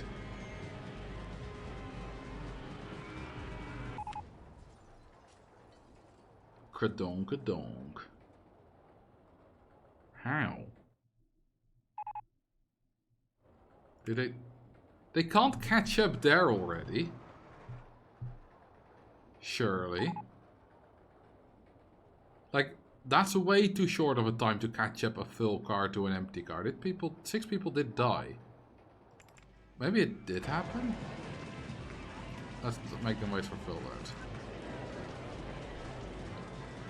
Just to be safe. Inconsistent brakes. There's no brakes there, it's just a chain lift. Also, technically brakes won't be inconsistent. The reason brakes feel inconsistent is that, you know, this car, that first car, spawned in, bam, at that spot. The second car didn't. It came from behind and then it was stopped by the station brakes. That means it's in an ever so slightly different position than the first one was when it departed. The third one was there, got stopped, was already in a different position, and there then was stopped again, was again probably in a third different position. And because they're all ever so slightly behaving differently, which is why if I now change the channel, reset the stats, I will get different stats. Because the train that is doing the testing started in an ever slightly different position. And that's why the brakes and stuff seem to apply sometimes inconsistently. The vertical drop coaster is good at that. Where 6 km/h brake will sometimes slow it down to 3 for whatever reason. But that's if you make it spawn. You know, if every time between a train departing you reset the train, so every time it departs will spawn right then and there, it will always do the same. If you build it in the same direction, because direction also changes physics. But then, you know, if you just respawn, despawn trains, then you don't change direction because you don't rebuild the ride. But the reason it's inconsistent is because brakes are different than just spawning it. It's ever slightly different. Often you can't see it. Although in my shorter ride video, there were some spaces where it was really obvious. Which was that, you know, the twister coaster, when it spawns, starts further ahead than when it stops. If it comes again. Although that was not caused by brakes, that's just programmed to be stopped in a different place. But that also, of course, does affect this. See, park rating and guests. Well, the park rating was low because of crash. And the guests were low because I wasn't advertising, so that was already kind of fixed. We went to 12,800 to 12,600. Now we're going up again. And yeah, the crash was because we got 10 people dead, 2 trains. But now it should be fine. And the only people going on it are very, very happy because they will ignore the crash status of a ride. That's another thing that's going to be important when we do the video. How do guests decide where to go? Because part of that is when do they go home, when do they head for a stall. But the biggest part of it is what ride do they go on when they pick a ride. And then there's, of course, you know, they pick where to go when spawned from an ad, or maybe they want to go on a ride immediately again if the ride was fun enough. There is so much that I haven't yet explained. There is so much still to do.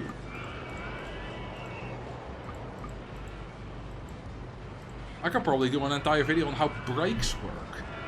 You know, how do they slow them down? How powerful are brakes? All that kind of stuff. So I should add that to the video ideas list. That's a good idea. So, brakes explained.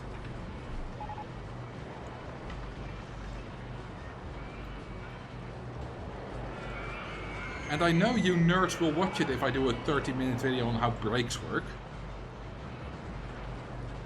Drown the first guest that you can find with a number that contains 69.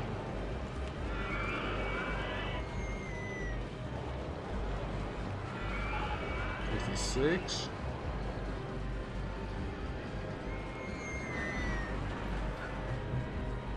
At some point we're gonna get to the 6900s, that's guaranteed. We already got 5469. Drowning among the ducks. It takes a nerd to identify one. Well, yes. I have Asperger's, and I am hyper-fixated on a 25-year-old video game. In every single possible word of the... possible interpretation of the word, I'm a nerd.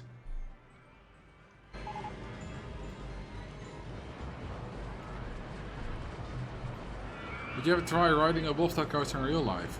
Sure. Why not? I haven't. Sure.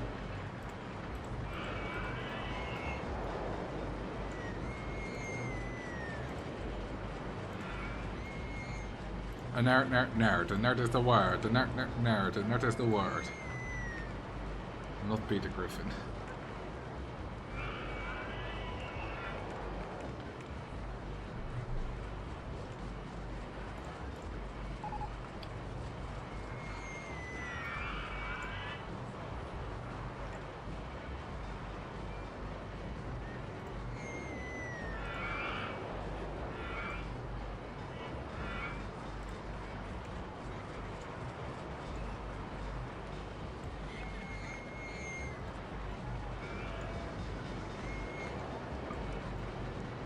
Flowers.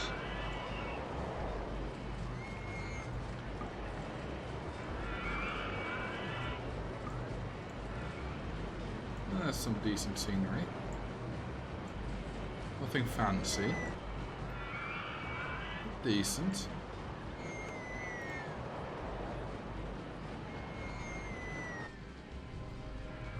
There's at least something there. What are the stats on the ridiculously long go-karts? Good point, that one will have finished by now.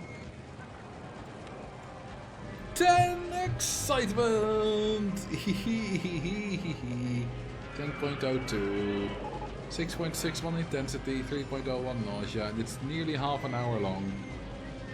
Well, more like 24, 23, 24 minutes, but 28 and 53 seconds according to the game. Then I think that's the first 10 excitement ride of the park. Yes, Airpowered Vertical Coaster 1 at 9.39, the highest so far. And Purgatory is more. How many in-game days is that? Okay, so this is roughly gonna be 2 months, a little bit less. A month is 13.5 minutes. No, sorry, I got that wrong. A day is about 13.5 seconds. A month is 6 minutes, 49.6 seconds. But that's real minutes. So it's going to be a little bit less than 4 months. A little bit less than half a year, because this is not accurate.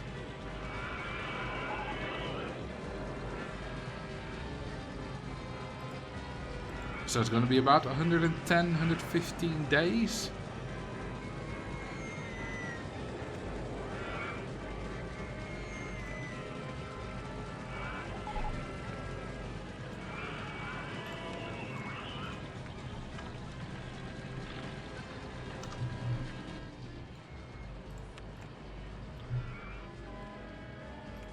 Okay, let's refurbish some rides again.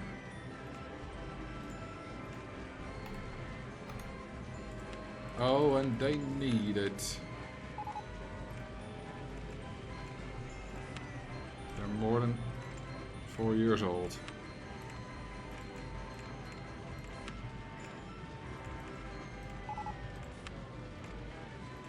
Although, I say they need it, but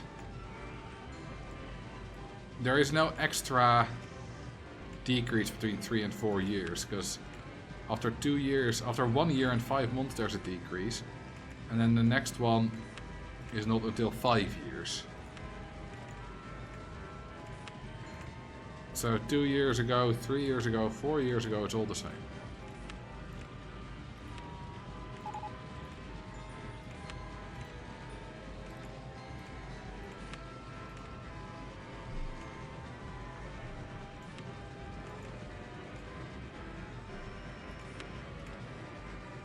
Spending 4 months on a go-kart and absolutely loving it.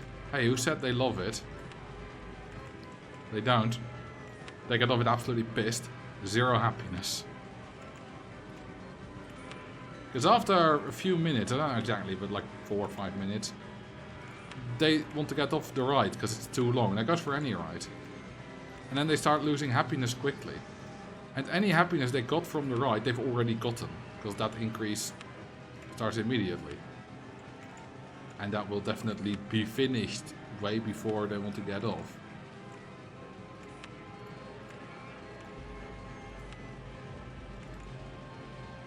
Then excitement means someone liked it. Not in this game.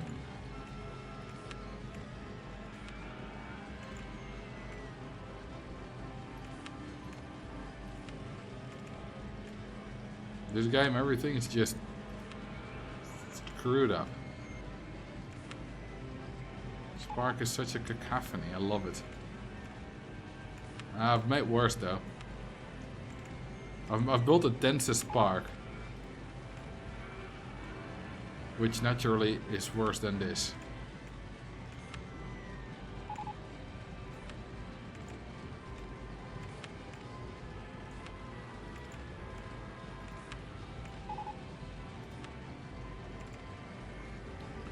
Excitement is more of an indicator of how much to charge for a ride. Yes, well, it also when guests pick a ride to go on, they look for a bunch of rides and whether they qualify or whatever. And then out of the ones they qualify, they pick the most exciting one to head for that they haven't ridden yet. So excitement, you know, does play a role. It plays a huge role. Almost always the biggest role out of the 3 stats in determining how much ride value the ride has, and ride value plays a role in ticket price and in how much park value it gives. So excitement is very important, but it does not play a role in whether a guest actually wants to ride a ride.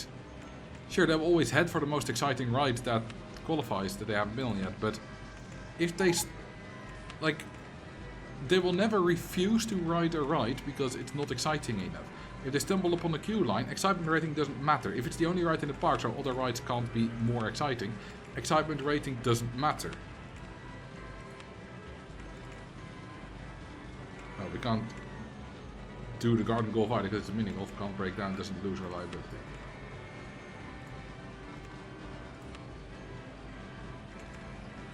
There's all the harder guest generation. Oh, good point, yes. There it does matter. Whoops. But not for whether guests actually want to go on the rides. Then it's only for attracting guests.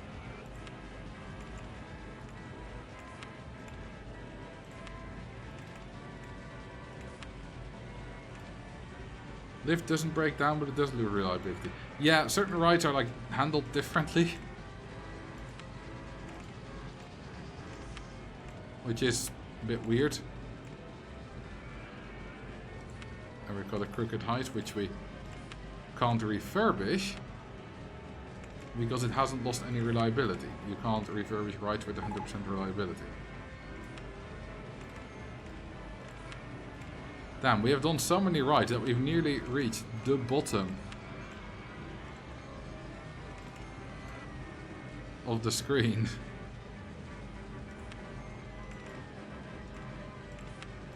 And we are now into rides that were built last year.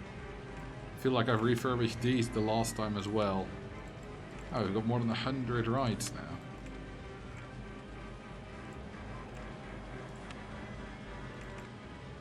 Like when you win at solitaire, yes. Oh, I've seen my dad win at solitaire so many times. Oh god, that broke down right as I wanted to refurbish it. Actually, maybe there are no guests on it. No, there are guests on it, and that means you cannot refurbish it. And if it's broken down, you cannot double close it. Park value is going to be so high. And it's gonna drop so much when they all turn 5 months old.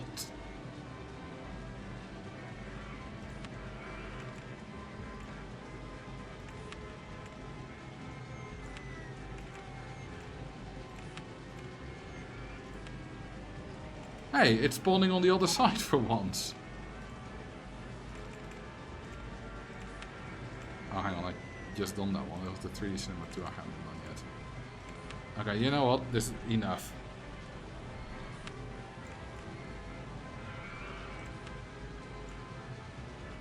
Look at the park value. 1.7 million, baby! Look at that. I mean, we refurbished the rides and got like 400,000 nearly extra park value. On a park value of 1.3 million, that's quite significant. Oh, I think the ads have run out. No, they haven't. We're just losing guests. Why are we losing guests? Is it because I expelled so many people from the ride that they were on? Because that does lower happiness. It cuts it in half, I believe.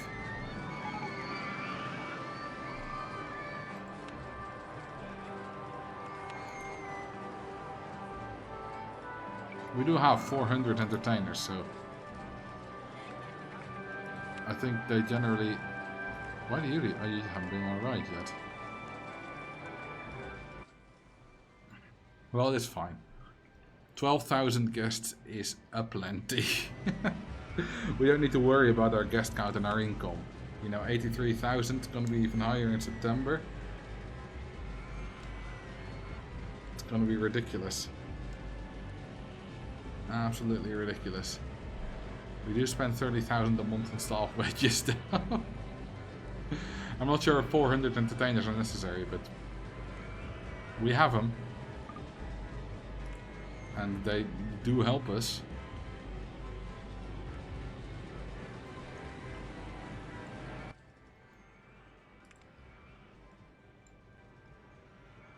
We have nearly filled out all the flat land. There's just a little bit left.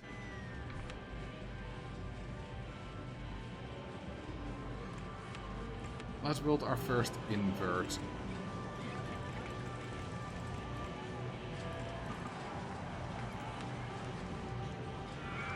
Hey, we made 86,000 in September.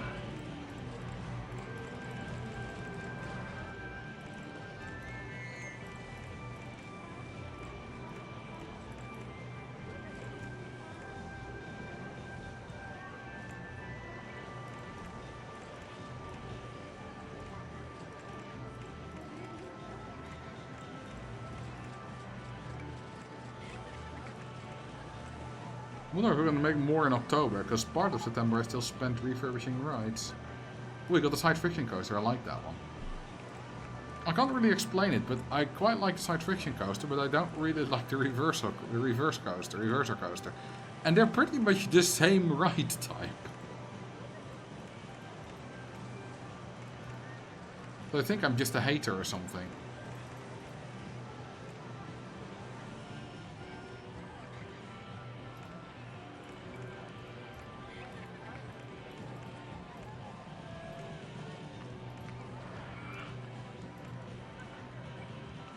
Side friction is so much better than reverser because it has diagonal. Okay, but I never use those. But that's not a valid argument for me.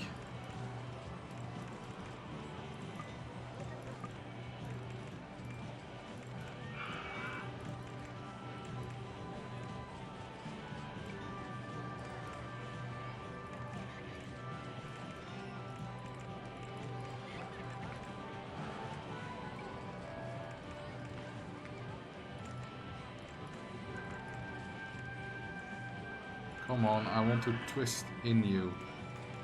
Deep in you.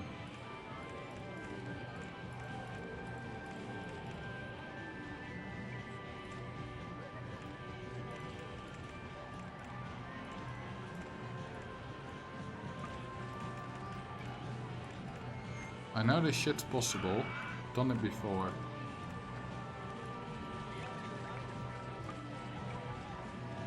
God damn it.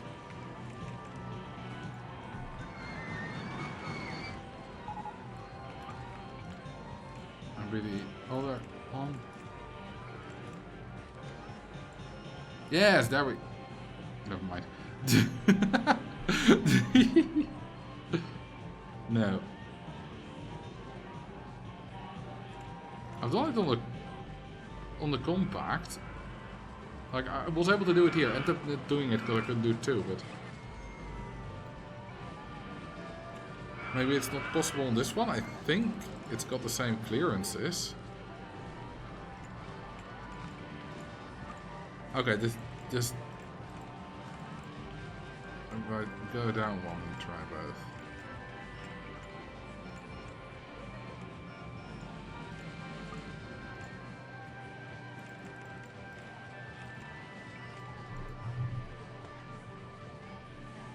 The shuttles is not a twist. No, but I could have done it. The reason I didn't is because I couldn't do two. Okay, screw it, whatever.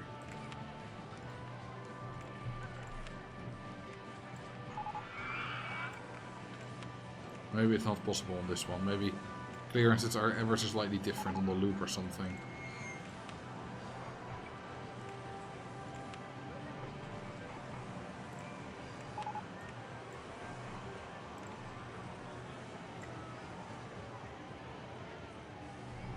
Mini golf can't be hard gas generation eligible. No, it also go-karts can neither, I believe. I believe the go-karts doesn't work anymore either.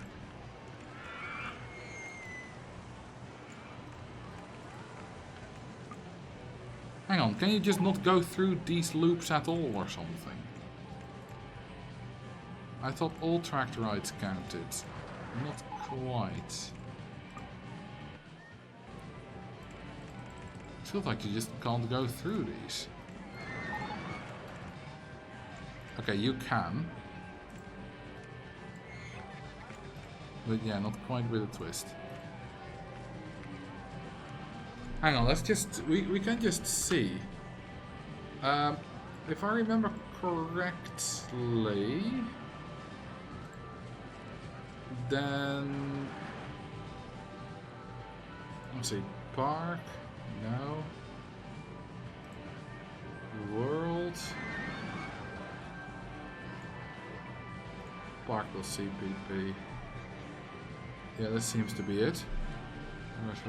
Suggested max gas, that what we want. So it needs to be open, it needs to not be crashed. It needs to have track. If this is for difficult, it needs to be tracked. It needs to has tested, sorry. It needs to have track. It needs to have data logging.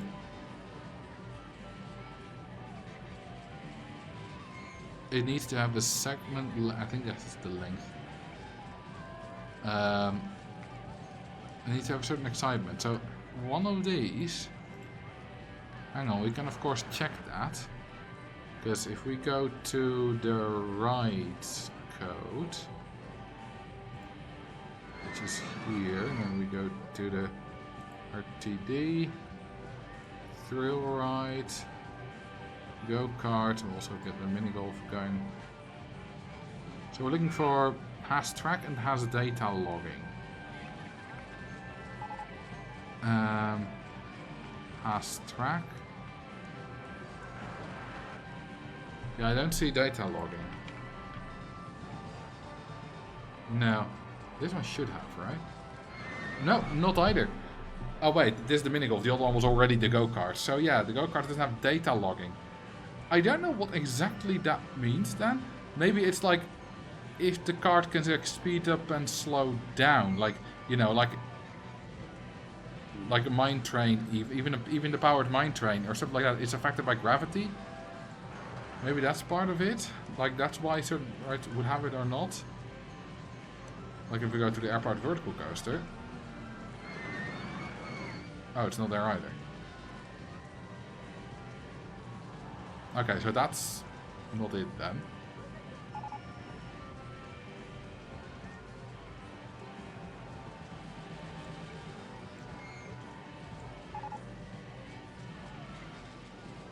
Hang on. What does have it then?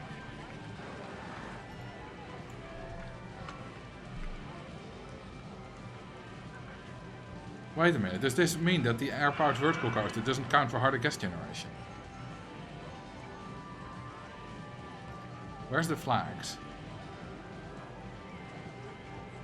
It has really just a few flags.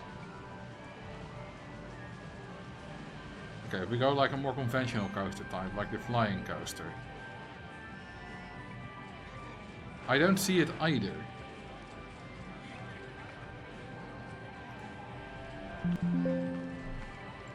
Surely that can't be it. Surely not all of these don't count, right?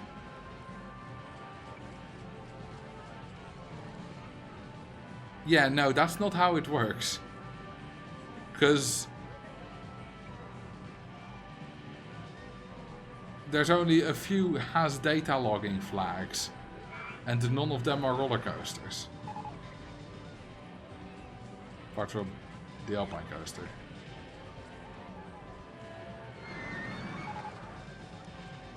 Surely it doesn't mean that it's currently just broken. Because I've looked at that before and I don't remember the data logging flag. Hang on. Just gonna do a quick test. Save game. Gonna go to Alpine Adventures. Which I know has harder gas generation. And we're gonna put a big wooden coaster down.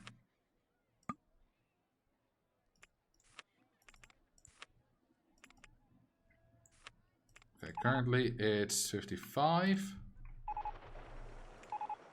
Now it's 370. No, that works fine. 315 from the wooden coaster. So it works. Let's just see if the wooden coaster was indeed one of the ones without that flag. Yeah, no, it doesn't have it. So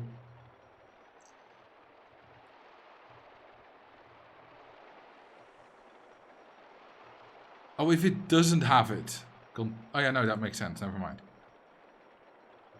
I don't know what this does, because surely this should be surpassed. right.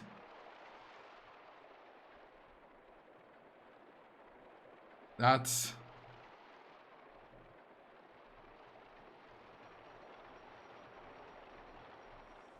Yeah, but negative length and... Wait a minute. I don't know how this is currently working. Because this very clearly says to me that it doesn't needs to have this flag in order to not skip it.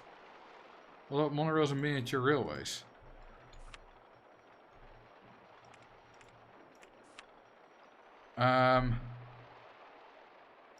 Okay, disable support limits. What do we get? 565. Yeah, that's counting triple. Oh, that's funny. We already got the 435 immediately. Because it doesn't need to have to be tested for that. Then it finished testing and we got the double hit from the harder gas generation bit. Maybe it's a bad code transition from assembly. I don't know, but hang on. If we zoom in so it's a bit easier for you guys to see. It goes through all the rides, you know, it's going through the ride here. Then here it's like, add that to the suggested maximum gas. Then you have this bit is difficult generation bonus. So it does the ride. It says, if it's not tested, you know, does not have the flag, continue, skip it.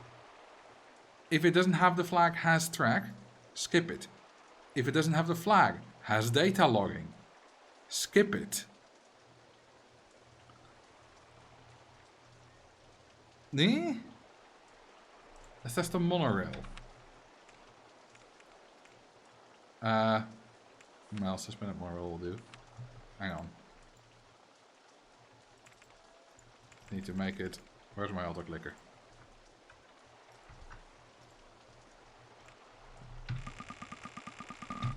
Just need to make it big so that it... so that it gets 6 excitement.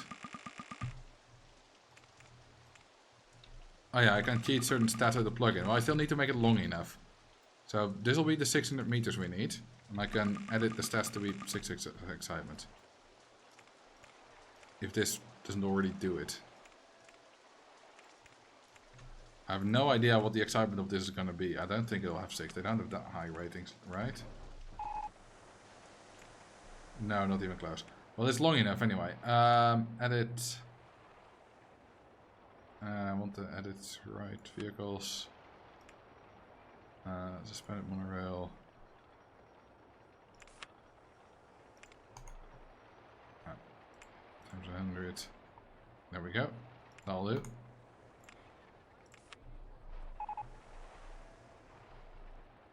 $7.45.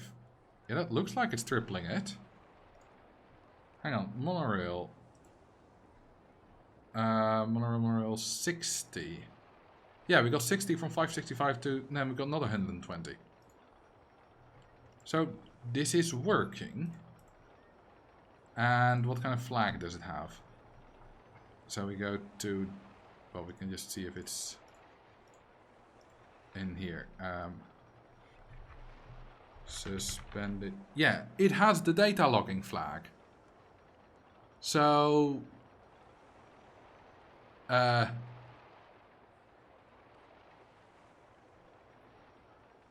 that's odd.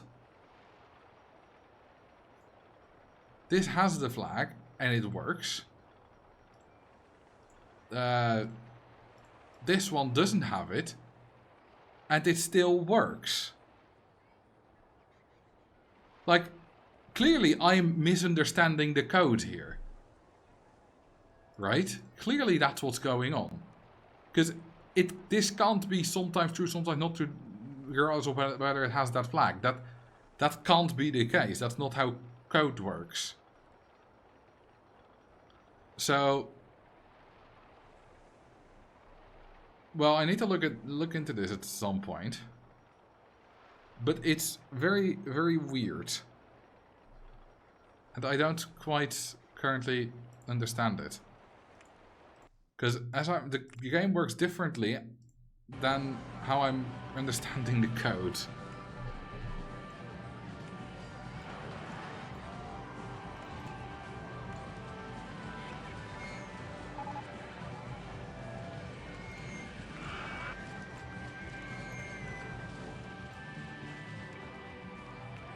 Ideas for a future video? Well, I don't know, because I've already made a video about guest spawning. And even if it's a slight bit inaccurate, perhaps, that doesn't warrant another entire video. It's possible I'll find something else that'll make it worthy of being an entire video, but so far it's not.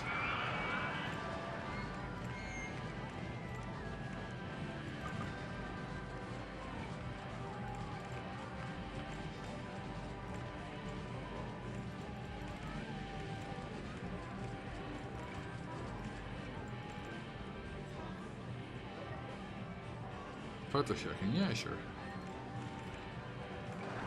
It's an inverted right type, so that'll make the photo a bit special.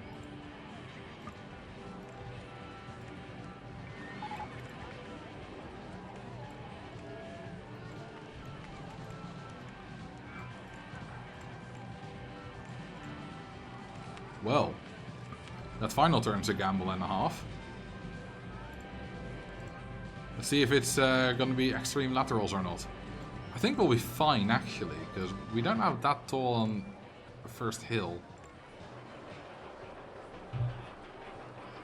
What about a video tutorial plugins? What do you mean with tutorial exactly? How to make them? How to use them? Which ones I think are good? I've made a video on my top 10 plugins already. Oh, we got these trains going on currently. Hang on, I want the proper trains. There we go.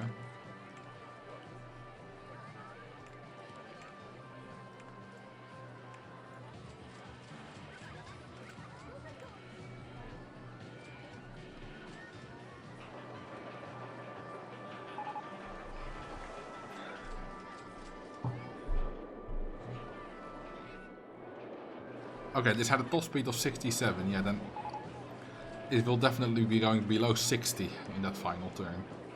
So that's going to be good. If it makes it, I might have done something else that makes it not make it, but now I think we're good. Oh, that's a good timing. Won't be like that when there's guests on it, but the departing timing will be different.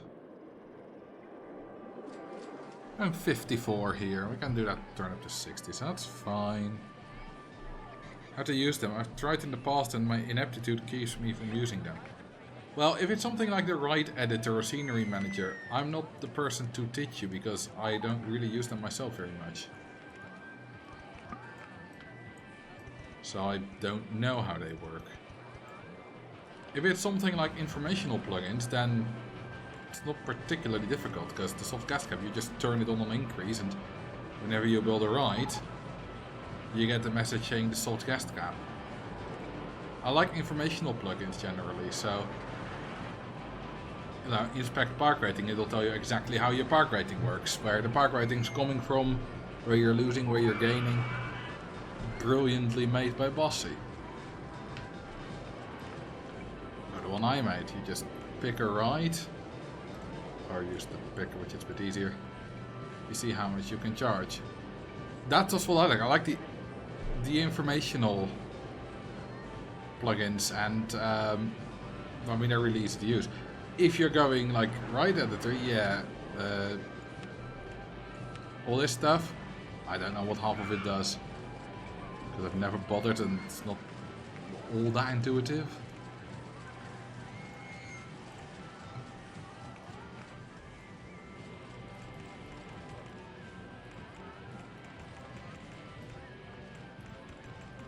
So you're gonna have to ask other people. Maybe Dirkling can help you. Maybe he has made at some point a guide on it, who knows.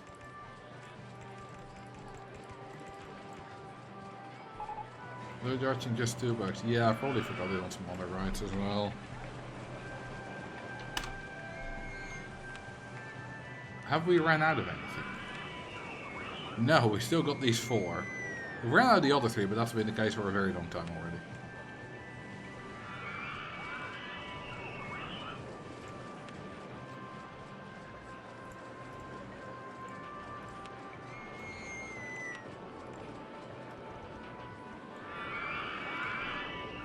And you see, everyone is heading for the invert because they haven't ridden it yet.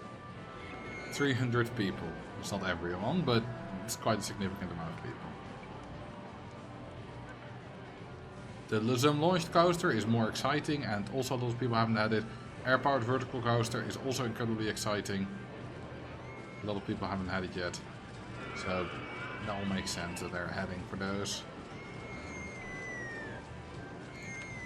What are them stats? 7.5, 8.8, 8, 7.1. That's pretty good.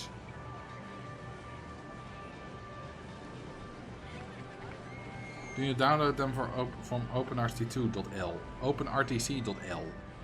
That website doesn't exist, probably. But no, you download them from openrtc2plugins.org or something. Just Google openrtc2 plugins and you'll get it.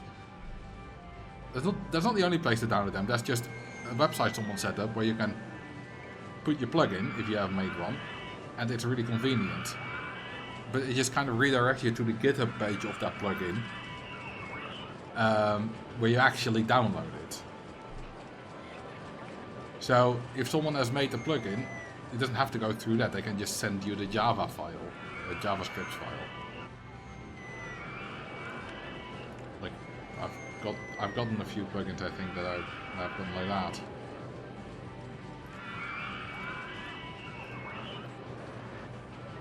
Besides the incredible stats bonus, why is the hypercoaster so good? I don't like the hypercoaster. You mean the hyper twister? Hypercoaster is not that great. It's quite good, but the hyper twister is a lot better than the hypercoaster. It's the B&M variant of the hypercoaster.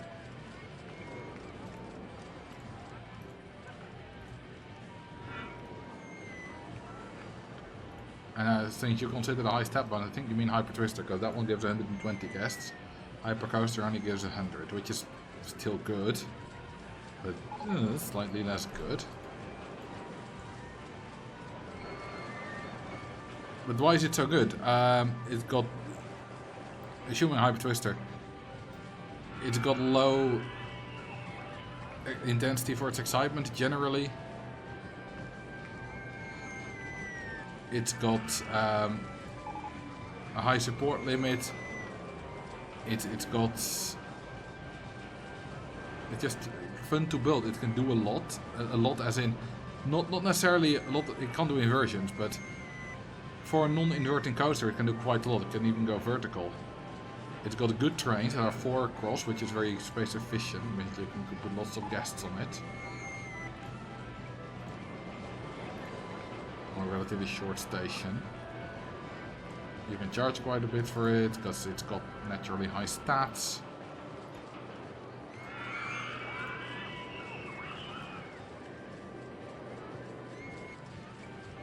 No banked curve slope. No, that's the hyper coaster. I was talking about the hyper twister. Oh, you were talking about the beef with the hyper coaster. Yeah, basically. So the hyper twister is that one, which also exists in a wide train variant, but we don't have that available. And the hypercoaster is the one right above it. The hypercoaster, I mean, basically, you know, the twister is the corkscrew coaster, but better. The hyper twister is the hypercoaster, but better.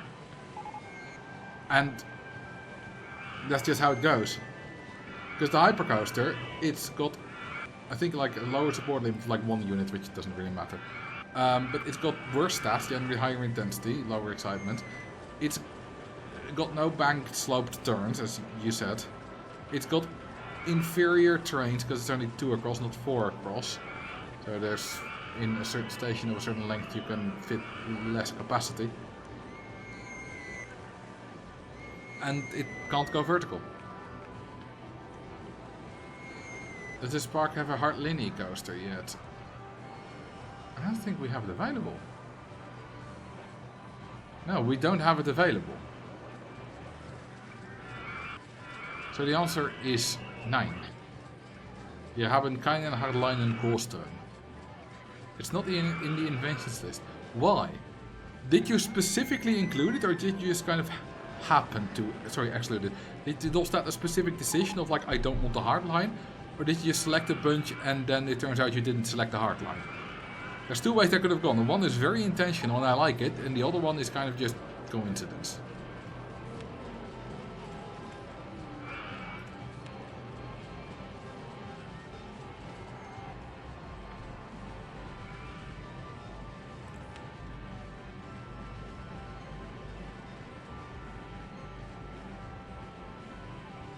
We made 86,000 in September. That's a good profitable month.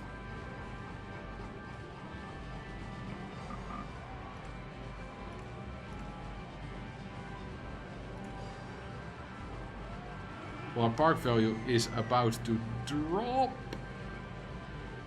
And quickly as well.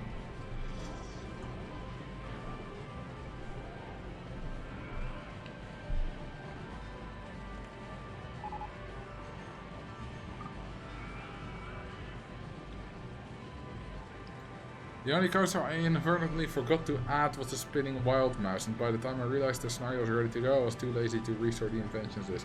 That's fair.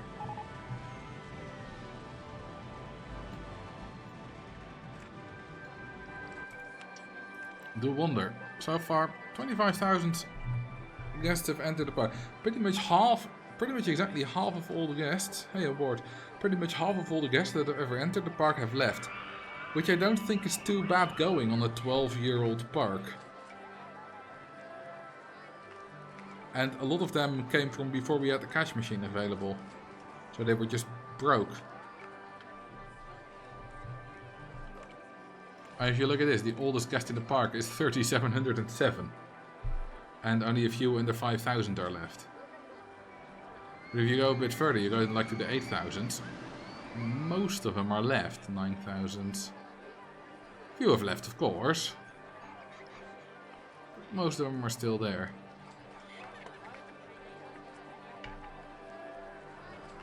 Hardline's exclusion is deliberate. Why? Did you hit the limit or something? Or did you just like specifically exclude it? Because you didn't like it? Which is entirely fair, because who likes the hardline? I mean, I like it better than some coasters.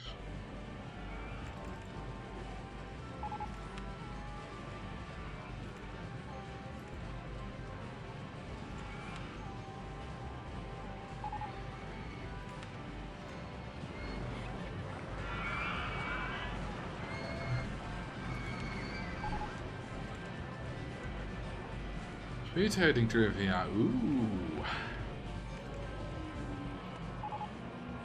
Okay, I do want to connect this queue line to the main car. That was the trivia going be.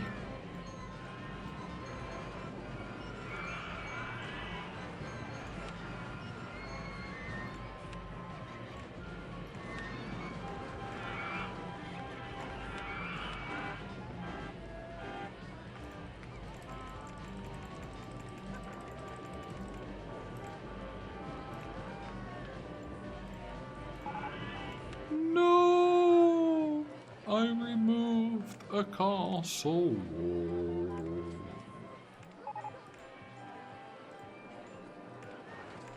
My life is flashing before my eyes. I removed the castle.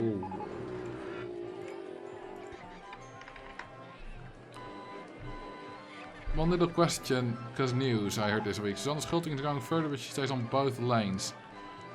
Meaning she'll be juggling short track and long track. Is that a good decision? Will it work against her? Well, interesting phenomenon that I and a friend have both noticed, but mostly he noticed it and I kind of confirmed it, is that quite a lot of skaters that switch from short track to long track tend to make an incredible improvement in their first year or 2 years, when they often show short track a bit as well. Then when they fully commit to long track, they tend to not have so much improvement anymore. That's exactly what we saw with Susanne Schulting. Also a bit with Jorien de Mors. I mean, not entirely, but it's not 100% correlation, but you do see it. So, going back to short track, I mean, she went back to short track at the end of last year and suddenly started doing great on long track. You know, skated a great sprint Samalog, so I think it's a good decision. She seems to be doing better when she also tracks on the shorts instead of just the longs.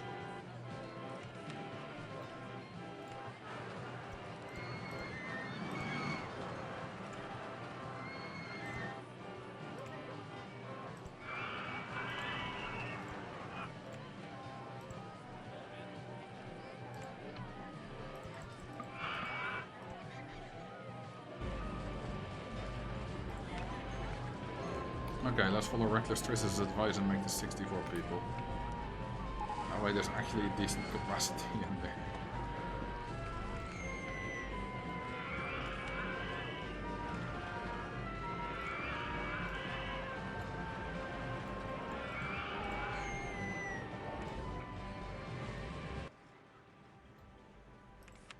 Okay, we're nearing completion, but it's gonna have to wait. Hang on, I don't want to see the end of May, because then I think then the park value is gonna drop.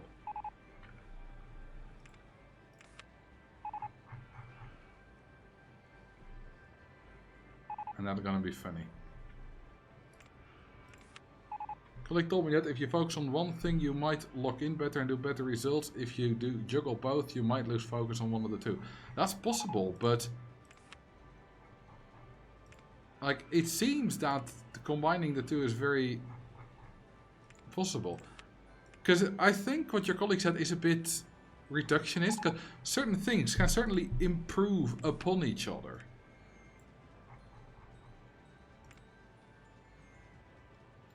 Like, for example, if you're a guitarist and you're also learning bass, that might improve the way you play your guitar as well. Because you can kind of learn some traditional bass approaches or something like that. And the other way around. Hybrid coaster is now available. Well, that's for next time. Okay, so what's our park value? Ha! 1.5 million.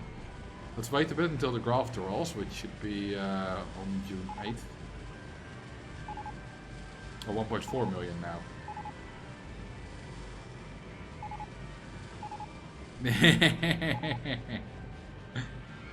That's what you get when you refurbish all your rides at the same time, baby. We already lost like 50,000 in May, because I started a bit before the end of August, I guess. Then we lost a big one in September. 250,000, $250,000. Well, we'll get it back next time. So, I want to thank you all for watching. I'm gonna see who I can raid. Oh, no, I'm tuning into my own stream. If I do that, then it's gonna be very recursive.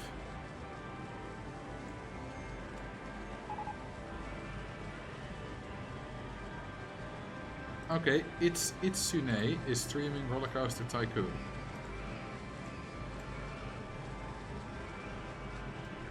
And they're doing some track design and stuff. Well, if you're into that, then this is going to be fun for you. Thank you for watching. I'll send you all over to Itsune. And I'll see you next time. And I'll drown guest 5,000. Hang on. There you go. A good and a bye.